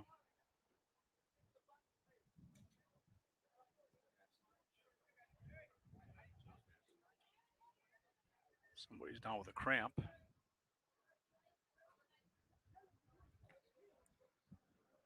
Last year, the Dukes, and last several years, actually, TJ Bush was the man in goal from Herndon, Virginia, playing down in Charlotte these days, and set the program record for career shutouts, 30. 3 NCAA tournaments, we mentioned that. First team selection in the Colonial Athletic Association. 80th overall pick by the major MLS Super Draft. He and Tom Judge selected, and now in goal for the Dukes, is Martin Lloyd. Some pretty big shoes to fill. Yeah, that's an understatement. Those kind of players only come by once in a generation. Looks like Tyler Clegg is coming off with an injury right now. This could be a costly loss. Yes, Tyler Clegg is out. Leland will come back in for JMU, number 4. Yeah, they'll slide Blanton in as the second center back.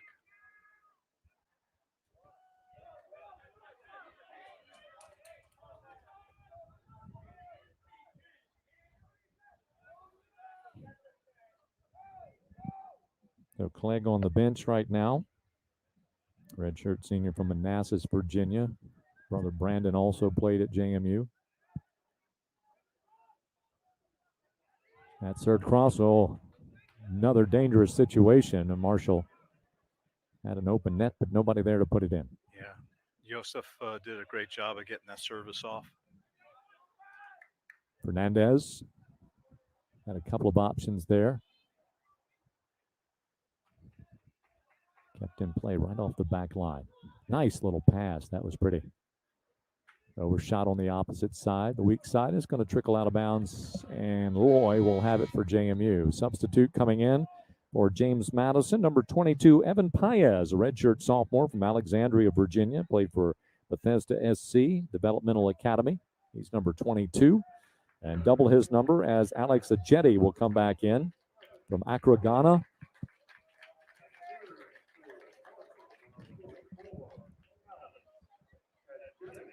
Morris Insurance and Financial is the presenting sponsor of this JMU Sports broadcast. Morris Insurance and Financial, serving all of your insurance needs since 1944.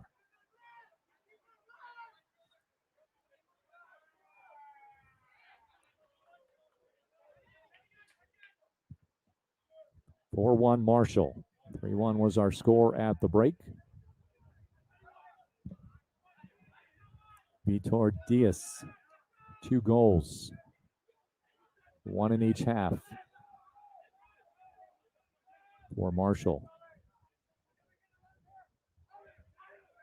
And both unstoppable. I mean, they were a goal in any league.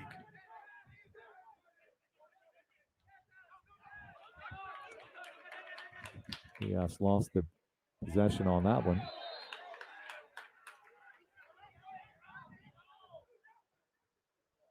Good quick switch.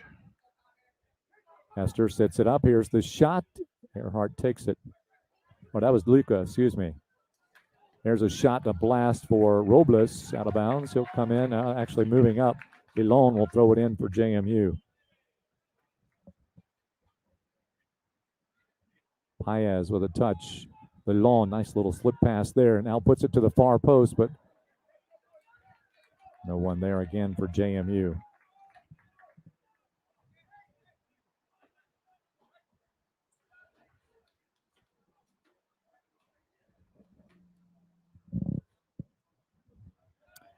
Shea Strine will report back to the table. He'll get in the next stoppage of play.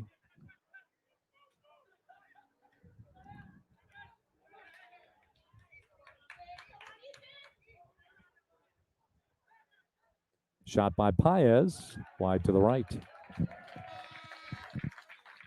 And here comes Strine back in. Did play in the first half.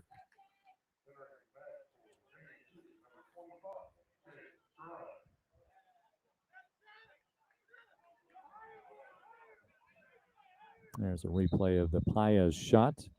Strine with 13 minutes in the first half. Comes back into the action. Paez with a couple of goals in the Dukes' 4-1 win over VCU in an exhibition match here in Harrisonburg.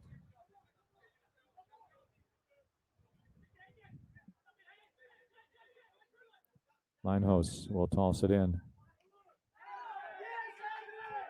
Taken away. Luca Earhart gets to the arc, sends it wide. Hester takes the shot and didn't get a lot on it. No, he'll want that one back. That was a good build-up.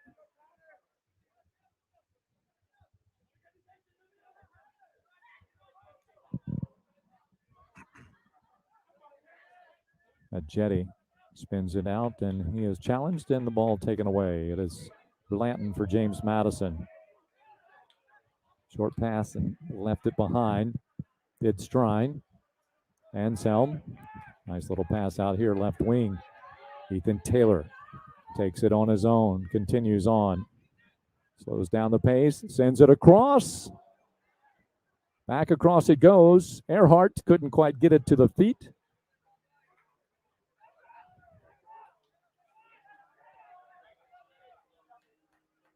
Duke searching for a second tally here this afternoon, or this evening, this late night.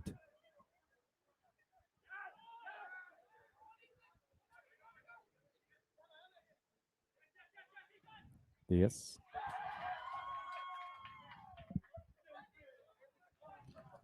And Marshall's very good about getting out of trouble with one or two passes. They can just get some breathing room to get forward into the attack.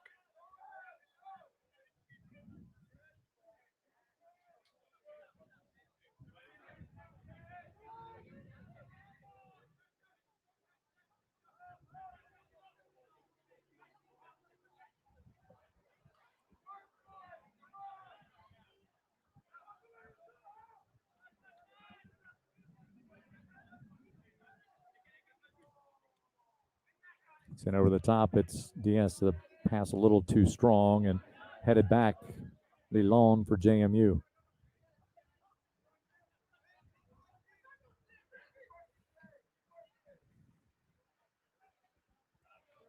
Tony Bailey slows down that progress.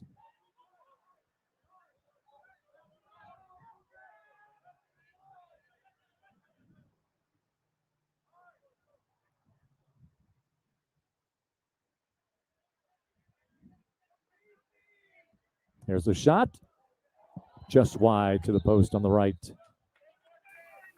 Nicked by one of the Opa, JMU que players. isso, Maurício. O And golaço do corner Vitor result. Dias, mas não precisava de tanto.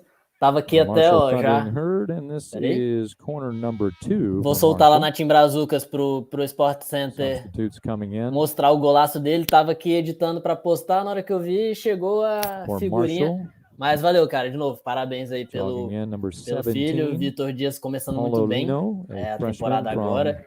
Sao Paulo, E Brazil. sei que tem base familiar, tudo nisso. Enfim, legal tá conseguindo mostrar o jogo para vocês poderem acompanhar. Mas, de novo, brigadão. Não precisava, foi uma brincadeira do Guilherme aí, number não tava 9, nem vendo aqui a transmissão, Ibrahima tava só escutando e Diop, editando a o vídeo para 6-foot soltar. senior Mas, from St. brigadão. Louis, Senegal. There's your corner. Shot. Yep, bounded and bounded in. Now Marshall has taken full advantage of so many opportunities, and that makes it a 5-1 score. Adam Lubell, 5'10", redshirt sophomore out of Ohio, just bangs it in. It went off, it looked like it may have gone out the JMU player.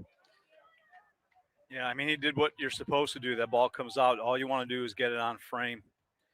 Sometimes it takes a deflection. Virou passeio agora, né? Tava terminando de editar de novo para postar, não tinha visto o gol.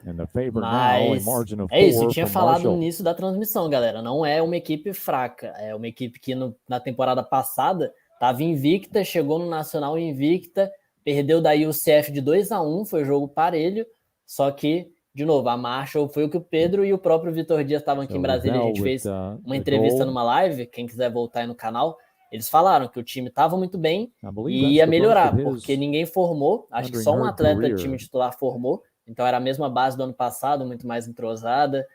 Chegou o atacante, o PC, o brasileiro, chegou o atacante sub-20 do Senegal, enfim, então a equipe tende a melhorar, é lógico que é aquilo que eu falei, as outras equipes agora também estão muito mais de olho na Marshall, coisa que no ano passado eles eram muito mais azarão, mas é isso, 5-1, começando... botando a barra lá no alto e de novo, todo mundo vai estar olhando para lá e os próximos jogos tendem a ser mais complexos.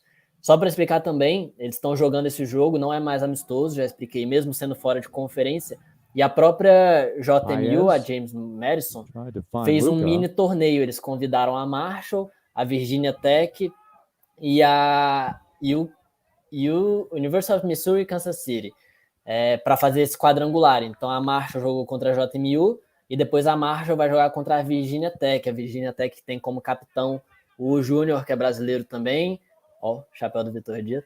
E a University of Missouri e Kansas City também tem o zagueiro Gustavo Murta, que vai jogar contra James Madison. Então, um quadrangular, mas não todo mundo joga contra todo mundo. Então, domingo tem Marshall contra Virginia Tech. Vou dar uma conversada com o Pedrão do Labella para ver como que a gente faz, mas tentar transmitir de novo para vocês. E de novo agradecer o Pedro Labella, o pai dele, o Flávio, não sei se ele está acompanhando aqui, o Maurício, o pai do Vitor Dias, família do Vini que estava aqui também, enfim, mandar um abraço para todo mundo.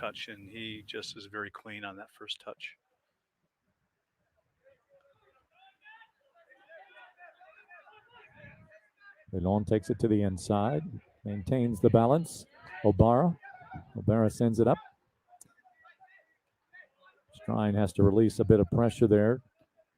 Blanton sends it to the opposite side. Paez may need some help.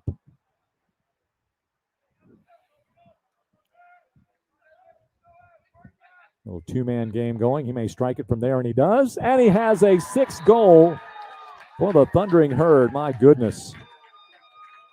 That one from way out there.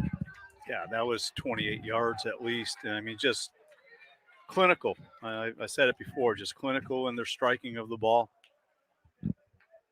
The pressure made JMU cough that up, and they punished them for it. There it is, I think, Lino. Yeah, just quick interplay and just upper 90. Those you can't get to. There have been 4 of the 6 goals, in my opinion, were goals that goalkeeper had no chance at. E outro gol brasileiro, como eu falei, o Paulo PC, que a galera estava comentando aqui, um brasileiro que chegou agora na Marshall, era da base do Orlando City, deu uma rodada acho que na Europa, não sei, mas é jogador mais experiente também, 2 SV ajudou ele, então golaço, PC, 6-1, então falei que era uma equipe boa, mas a Marshall deu uma amassada neles. Against Indiana, and they're for real. Well, and all the national polls believe they gives them a plenty credit and respectability by starting this year. Of course, they only lost the one starter from last year. So really, even though last year's history, there's no reason to believe that they would not be number 1 to start this season. Yeah, and it's last year was that kind of asterisk year. You never know. They only played, I think, 18 games total. Correct. Yeah, went last year 13-2-3. Yeah, I think you can always look back at that COVID season. Things were just different in many regards. Well, it's easy to say you're number 1, you're national champion, and just sort of sit on your laurels a little bit, but I think they feel like they still have a lot to prove, getting some national respect in Huntington, West Virginia.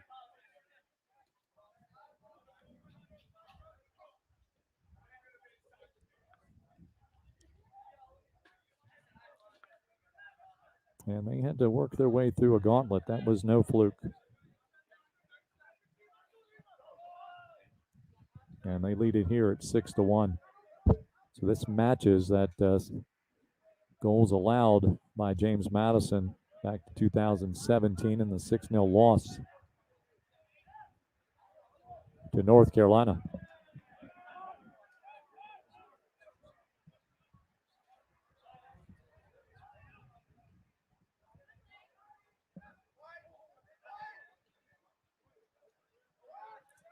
Duke's getting an opportunity here. It's sent out, and Dennis Mensah has entered the lineup for JMU. He's wearing number 9, 5'11", born in Ghana, but calls his hometown Alexandria, Virginia. He takes the shot.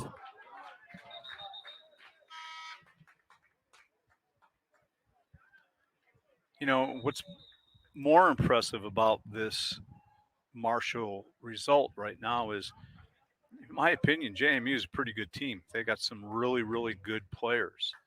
And I mean, Marshall is just looking almost like a professional team. Well, 6 goals tonight. Who replaces TJ Bush? Well, of course, Lloyd making his first appearance for the Dukes. Drew Slack, haven't seen him yet. And then Alex Desatnik, who was the backup for TJ Bush the last couple of years. So you see very little JMU experience among the goalkeepers.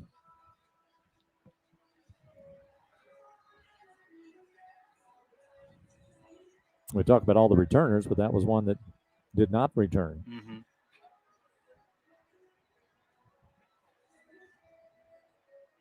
But it's interesting. I mean, he is faced with the challenge of facing the number 1 team in the country to start. Not many people have to start their career that way. That's a tough way, and and hopefully he's got the resolve to shake this off. To come back and really post something solid on Sunday. And as I said before, and Paul would probably agree with this as well. I mean, 4 of those, you just clap. You go, oh, great shot. There's nothing I can do about that. The first goal, he could have done something a little bit better with, got his hands on it.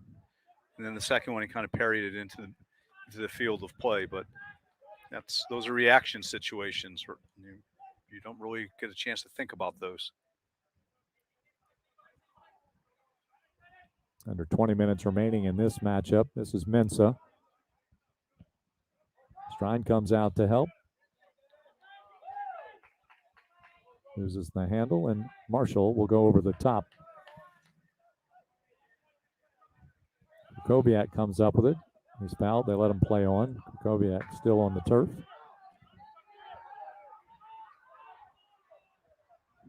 And Thundering Herd looking for more. Collision. They're down for Marshall.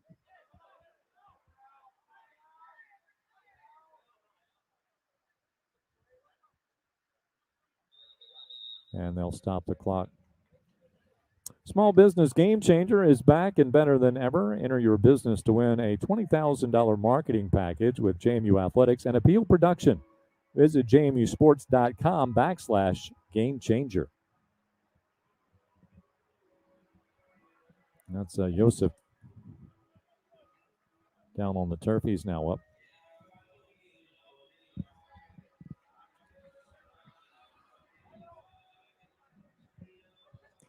So what's next for the Dukes? Well, 18:33 remaining in this one, but then Sunday, Kansas City, as we mentioned, it's the wrap-up day of the Fairfield Inn by Marriott Invitational, and then on the road at New Jersey Institute of Technology, NJIT, as our friend Mike Schickman used to call him all the time.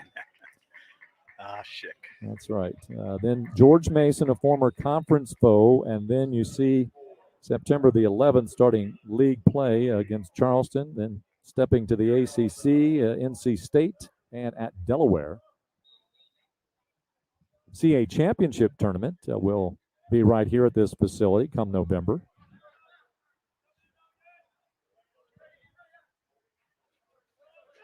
And you can see that championship tournament right here on Flow FC. Dukes have sights on a 4th consecutive title. That's a long ways away right now, however. Sure. But, the positives that you take out of this is maybe you get a refocus. Sometimes whether you do it intentionally or not, you start thinking you're automatically going to step into that 4th championship. So this will give them something to work at. Well, 2 Marshall players butted heads and went down. The Dukes were taking a shot, but before the shot was blasted, the official had called the play dead.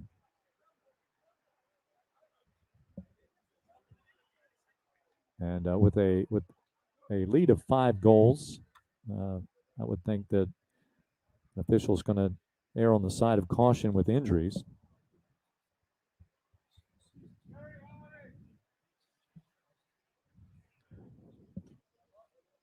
All right, so Dave, as we talk about JMU's future, and there's what happened the last 3 years. What's the key to getting 4 in a row? Well, you have to put this behind you, and this has to be a rallying point by the guys to snap into focus and say, last year was last year, and you don't just show up. Now, it's hard to measure yourself when this is the number 1 team in the nation, but I will tell you, these guys are disappointed with the result that they put and the effort that they put out today. So, I think they just have to get back there and have some amnesia and just start pecking them, away one at a time.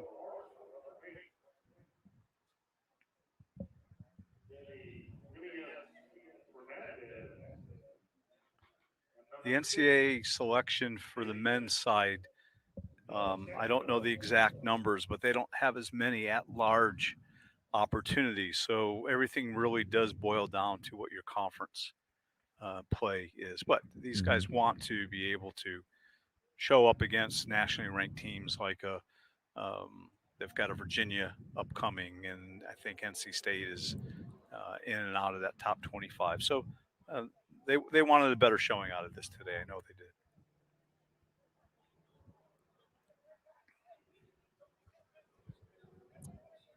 And for the Marshall Thundering Herd, this is what they've got in front of them. So Virginia Tech and Coastal Carolina, East Tennessee State, the Buccaneers at Bowling Green, West Virginia. That'll be an interesting tussle. And there's Akron. That's pardon the expression, but that's a good mid-major battle, Marshall and Akron. Absolutely.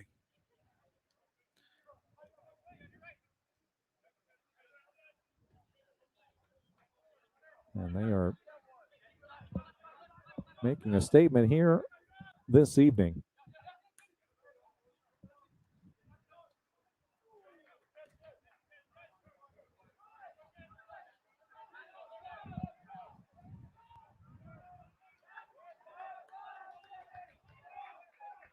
We'll see what it'll be interesting to see what the Thundering Herd does with Virginia Tech on Sunday.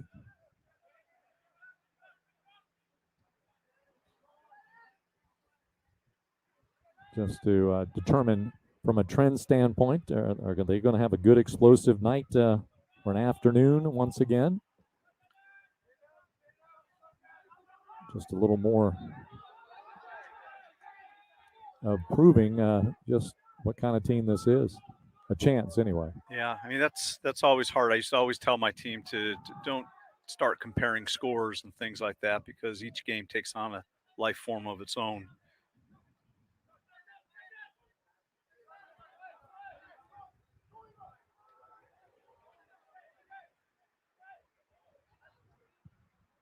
Well, Dukes have stuck with Lloyd from the beginning, despite the 6 goals. Well, I think that's a message right there. I agree. From Paul. I think he understands, that you don't want to crush somebody your first collegiate game when you're playing against a team of this caliber. A goalkeeper I remember, Kyle Morton, when he was a goalie for the Dukes, he was just before the TJ Bush era. Kyle had a game similar to this in the CA tournament against a very good Drexel team. It was actually played up in Philadelphia, and I think he gave up 5 goals that night. It was a different experience. It was different from what we have tonight, but he bounced back from that and became a very good keeper for JMU. Yeah. And he was a true freshman at that time, too. There are just some of these games. I mean, these shots that are unstoppable. There's nothing you can really do about that, and that's not so much on the goalkeeper. That's more the responsibility of the defense, and to not allow those shots without pressure on it.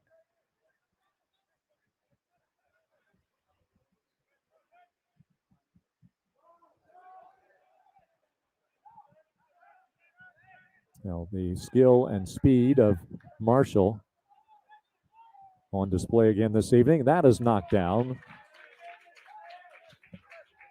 So Lloyd getting the save. And the Dukes will get it quickly into the attacking half. Yeah, that was a dangerous run. That Jetty has just been electric every time he gets down that left flank. A Jet he is, huh? Yeah, Jet he is.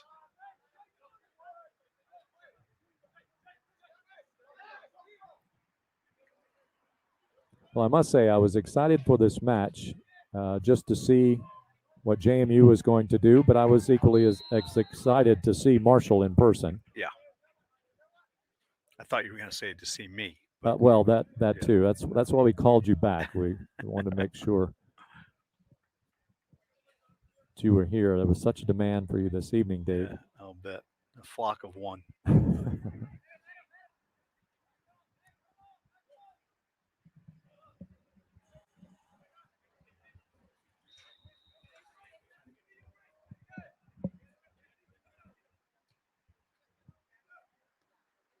Keeper will call and come up with it.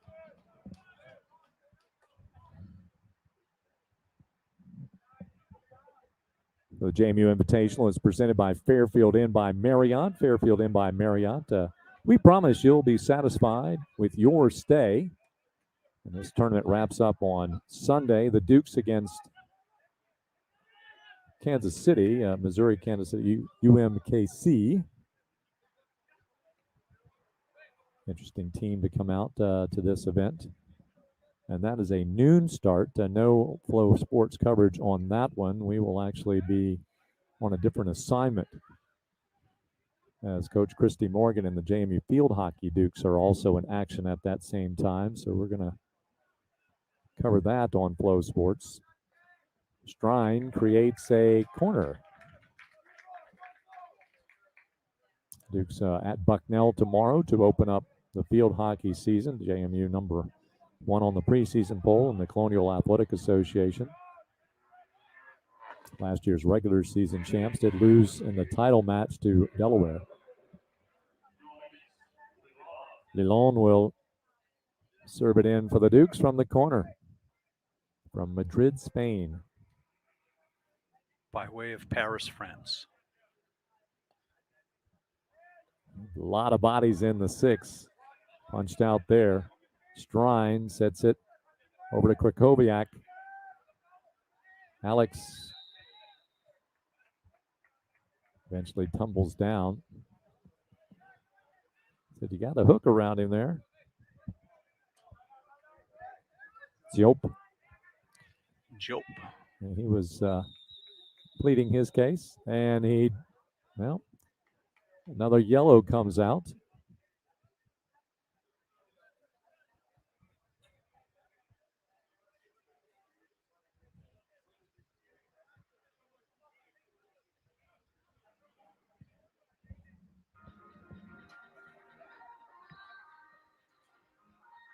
Yeah, so the Dukes will play at noon, and after that matchup, Marshall will take the pitch here once again against the Hokies of Virginia Tech. Marshall set to toss in 3 newcomers into today's matchup. Zawa Sosa, 5'6" junior out of Brazil. Returning for more play, Jacob Adams. This is in just a short while as O'Bara will start the play for the Dukes, and no damage there. Also standing here on the sideline wanting to get into the matchup is Brennan Brewer, a 5'9" junior out of Trinity, Florida.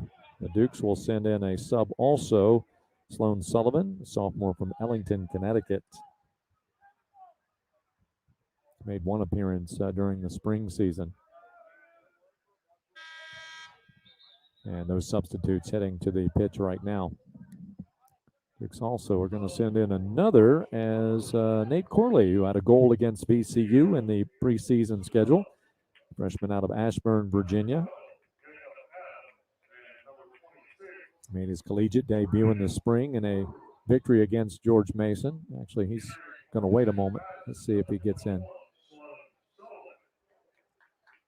Guess he arrived too late to get in right now.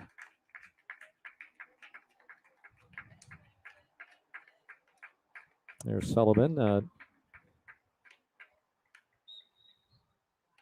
sometimes plays midfield, sometimes played defense. 5'11", 165-pounder. He's a finance major.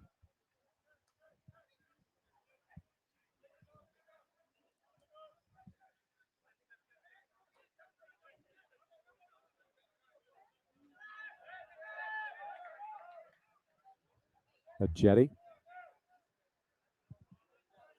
10 minutes remaining.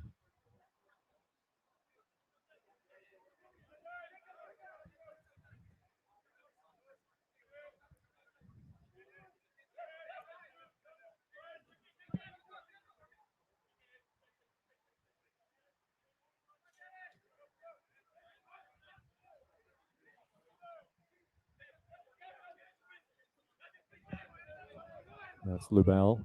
He's got a goal today. They overlap.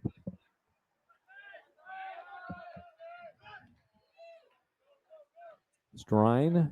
Ball stays in play right there on the touchline. A jetty. I think that's Seydu. Jetty just came out. Oh, was it? Okay. Yeah, it's number 4. Oh, okay. I see. Yes. Now I see. Thank you. Good run. That is a good ball here to the right side, and that's chipped out of bounds.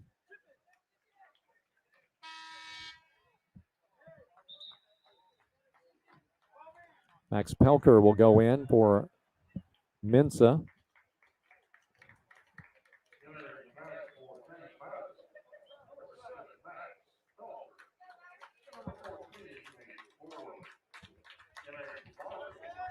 Nate Corley does report in for JMU.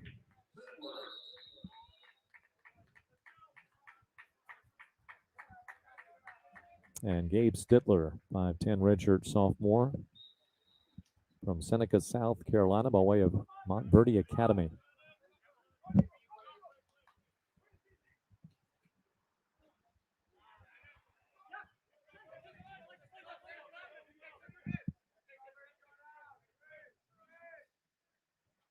Sloan with a long throw in. Pelker the intended. Pelker nearly got there.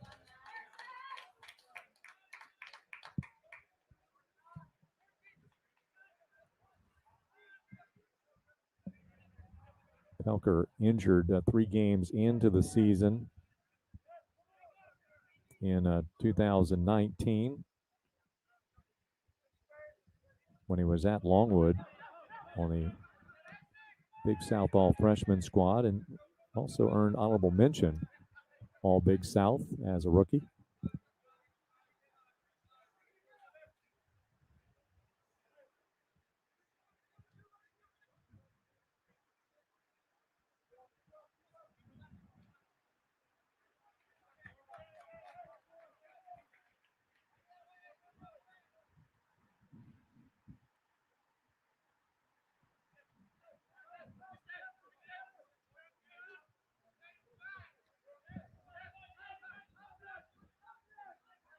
Seydu, a 6-foot freshman, another from Ghana.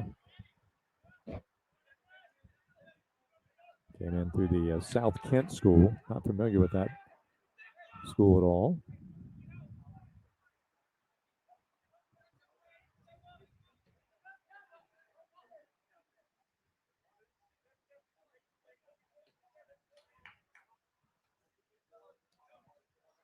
Pelker, I said he's offsides.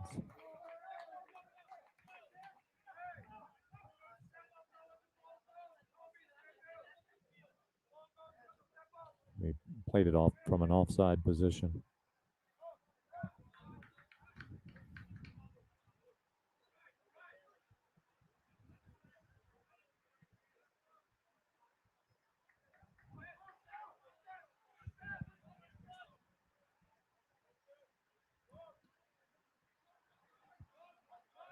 Here's a run on the left wing. Anselm is there. He puts enough resistance and setting up for Lloyd to control the shot.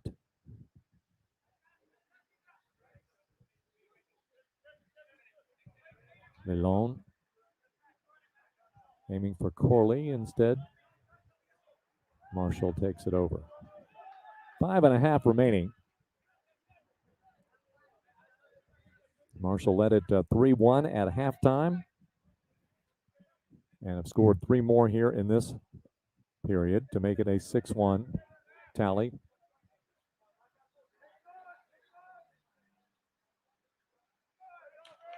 You know, you come out of the locker room, it's 3-1 or 2-0. The next goal is really important because all of a sudden the team that's behind scores that goal. Now they've got life. You get that extra one with the team that's leading. All of a sudden you've got a tough hill to climb. And that's unfortunately what happened today. And that really steals the will of players when they start looking at that scoreboard and going, wow, I'm behind by 3 and it's the number 1 team in the country. Corner from Sosa. Long shot and knocked away this time. Another corner, however. Boy, his height came into advantage that time for Lloyd. Yeah, that was dipping. He's fortunate he knocked it up above the bar.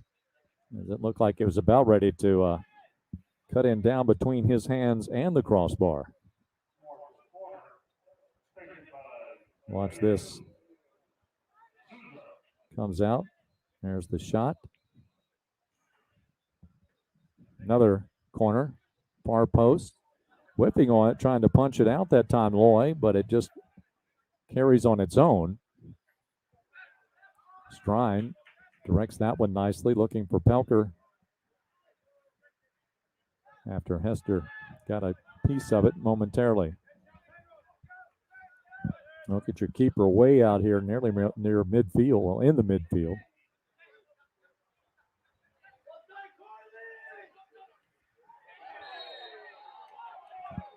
That's a foul. Sadu goes through Polk.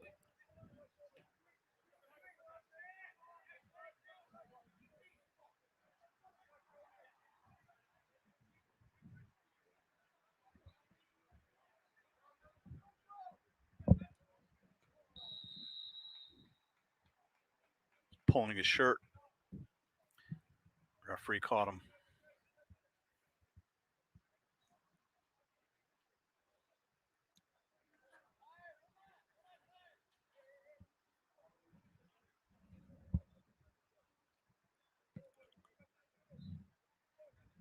Milon starts it for James Madison. Left foot. Well, that proved interesting. Krakowiak.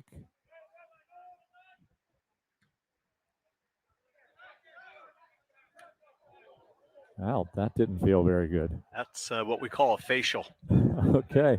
He is stunned by that. Yeah. Jump. Just caught that. I bet his nose is tingling right now. Yeah, exactly. Eyes are watering.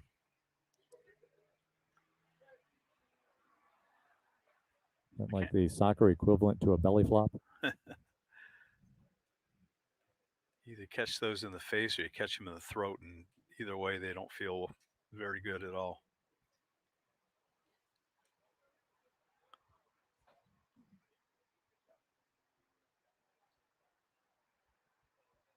And we'll be back here next Thursday night at Centera Park when the Dukes play on the women's pitch.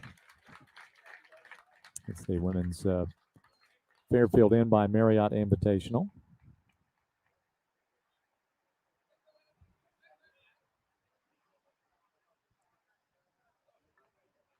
A substitute coming in. That's Linehouse comes back in.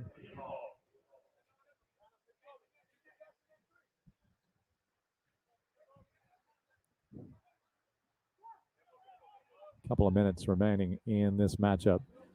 Season opener for both teams.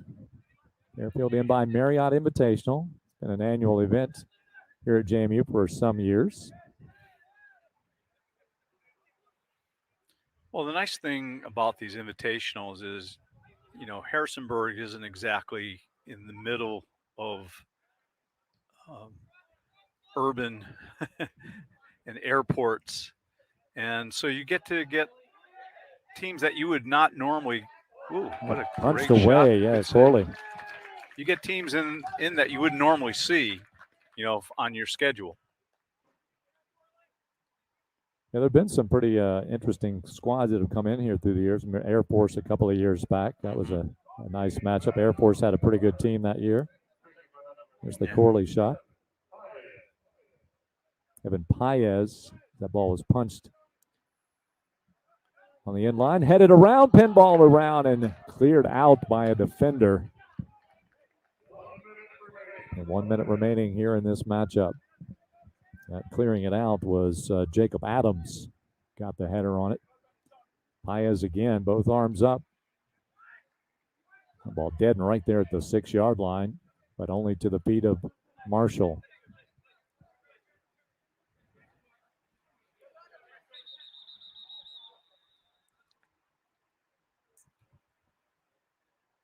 Hickson stopped the clock with 31.6 seconds to go.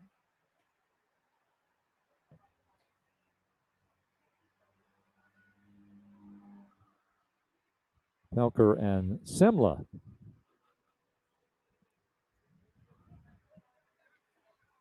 chatting in the 6, and Pelker coming off. Oh, now he'll come back in.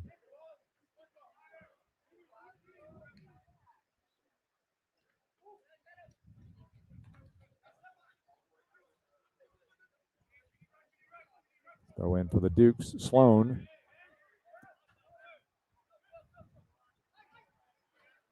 We'll take a quick break at the end of this matchup. We'll come back and go through the final stats as the reigning national champion Marshall Thundering Herd, a convincing win over the 3-time reigning champs of the Colonial Athletic Association, James Madison, 6-1, our final. And we'll be back to Centera Park in just a moment as you've been watching JMU Men's Soccer, the Dukes and the Thundering Herd of Marshall on Flow FC.